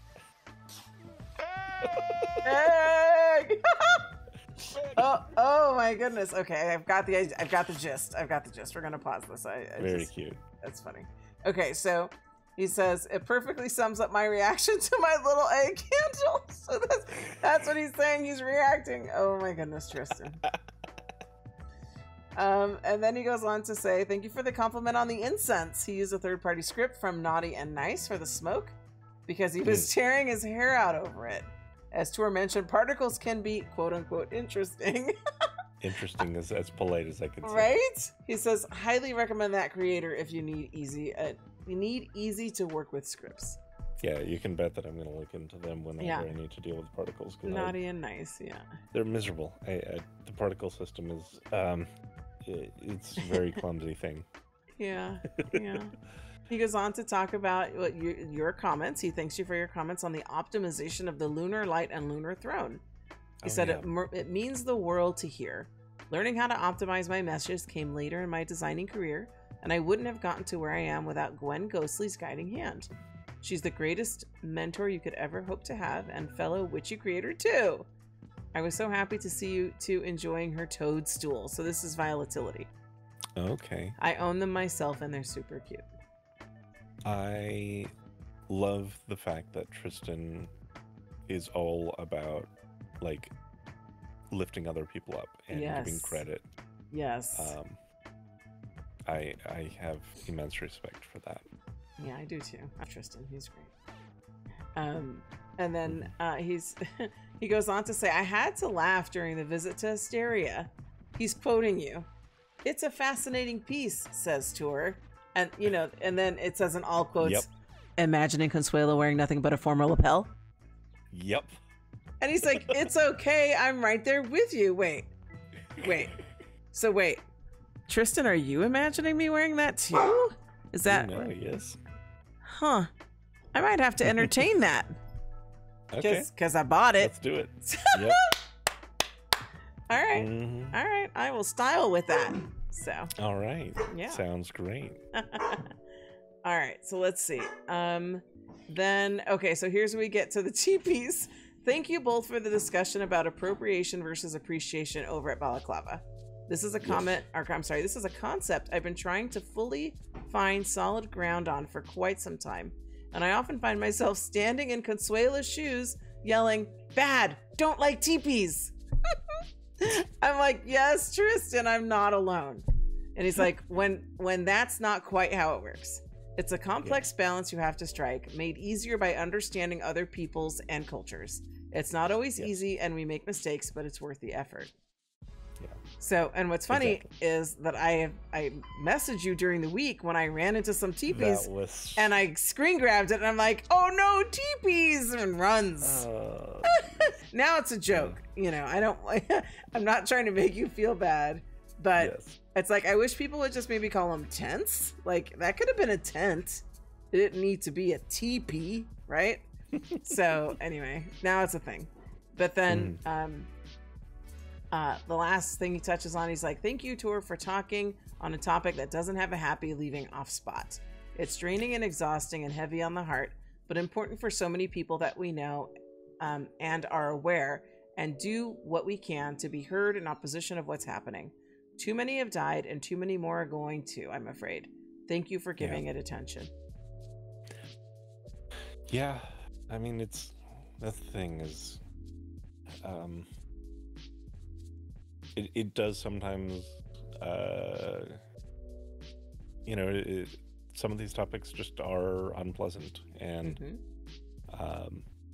the thing is, we don't feel like we can be silent about stuff. Like, it's the easy answer is to just not talk about things and just focus on creating, you know, fun content or whatever.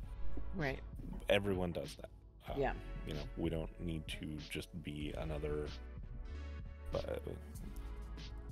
Consuela knows, especially, I'm unable to keep my mouth shut about things. It's one of the things I love about you. Yes. Is, you know, when something is on my mind and I think that it is important, I always have to talk about it. And I think that is the only way that we will ever see change, is if we're able to have those dialogues and build a movement where our talk moves to action and demand for change. But you will never get there without the conversations to get there, you know. Right. If everyone's quiet all the time and holding all their thoughts and all their concerns close to their chest, you can't build solidarity with that. So. And honestly, that's definitely one of the things that stood out to me about you, is that part of you, because you're right, so many people just don't talk about those things.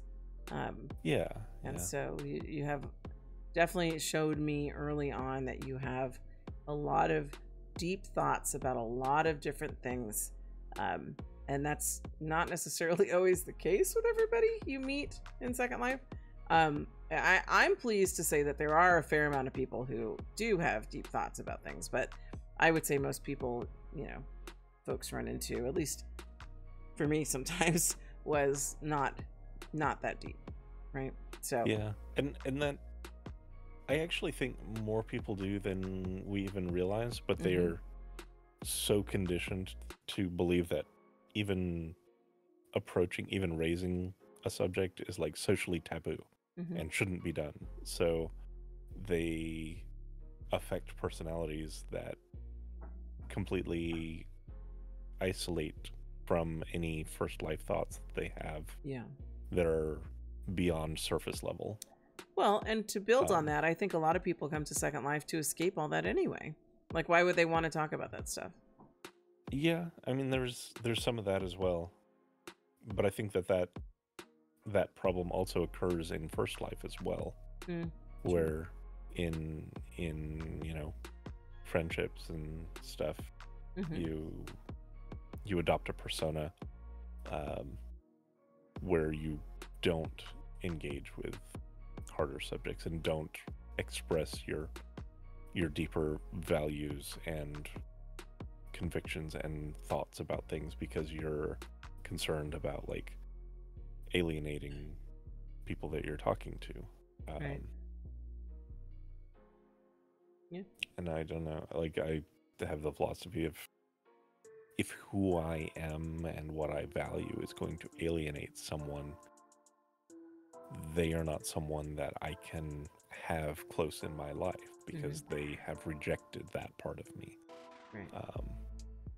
So I'd rather lay my cards on the table and Right. and in doing so find people who are who do share those sorts of values, and in doing so can bring them a lot closer than I could at a surface level. You know. Yeah, that makes sense. Yeah. All right. So if I scroll So up, I appreciate that, Tristan. yeah, and then he ends it with, "I warn," all caps. "I warn you. I warned you. I'd write novels." We love And the novels. We do. I'd rather he post them here for everybody to see than on his Discord. Yeah, because not everybody can see great that. Thoughts that Yeah. Tristan has, and I very much appreciate the time and thoughtfulness put into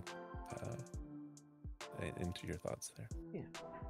So Tristan's is the last comment from the week, so I'm going to put my internet window away, and that's a great novel to end on. So before I hand it back to you to close it up, is of course I want to express my appreciation to everyone who watches our videos, likes, comments, subscribes, shares with friends.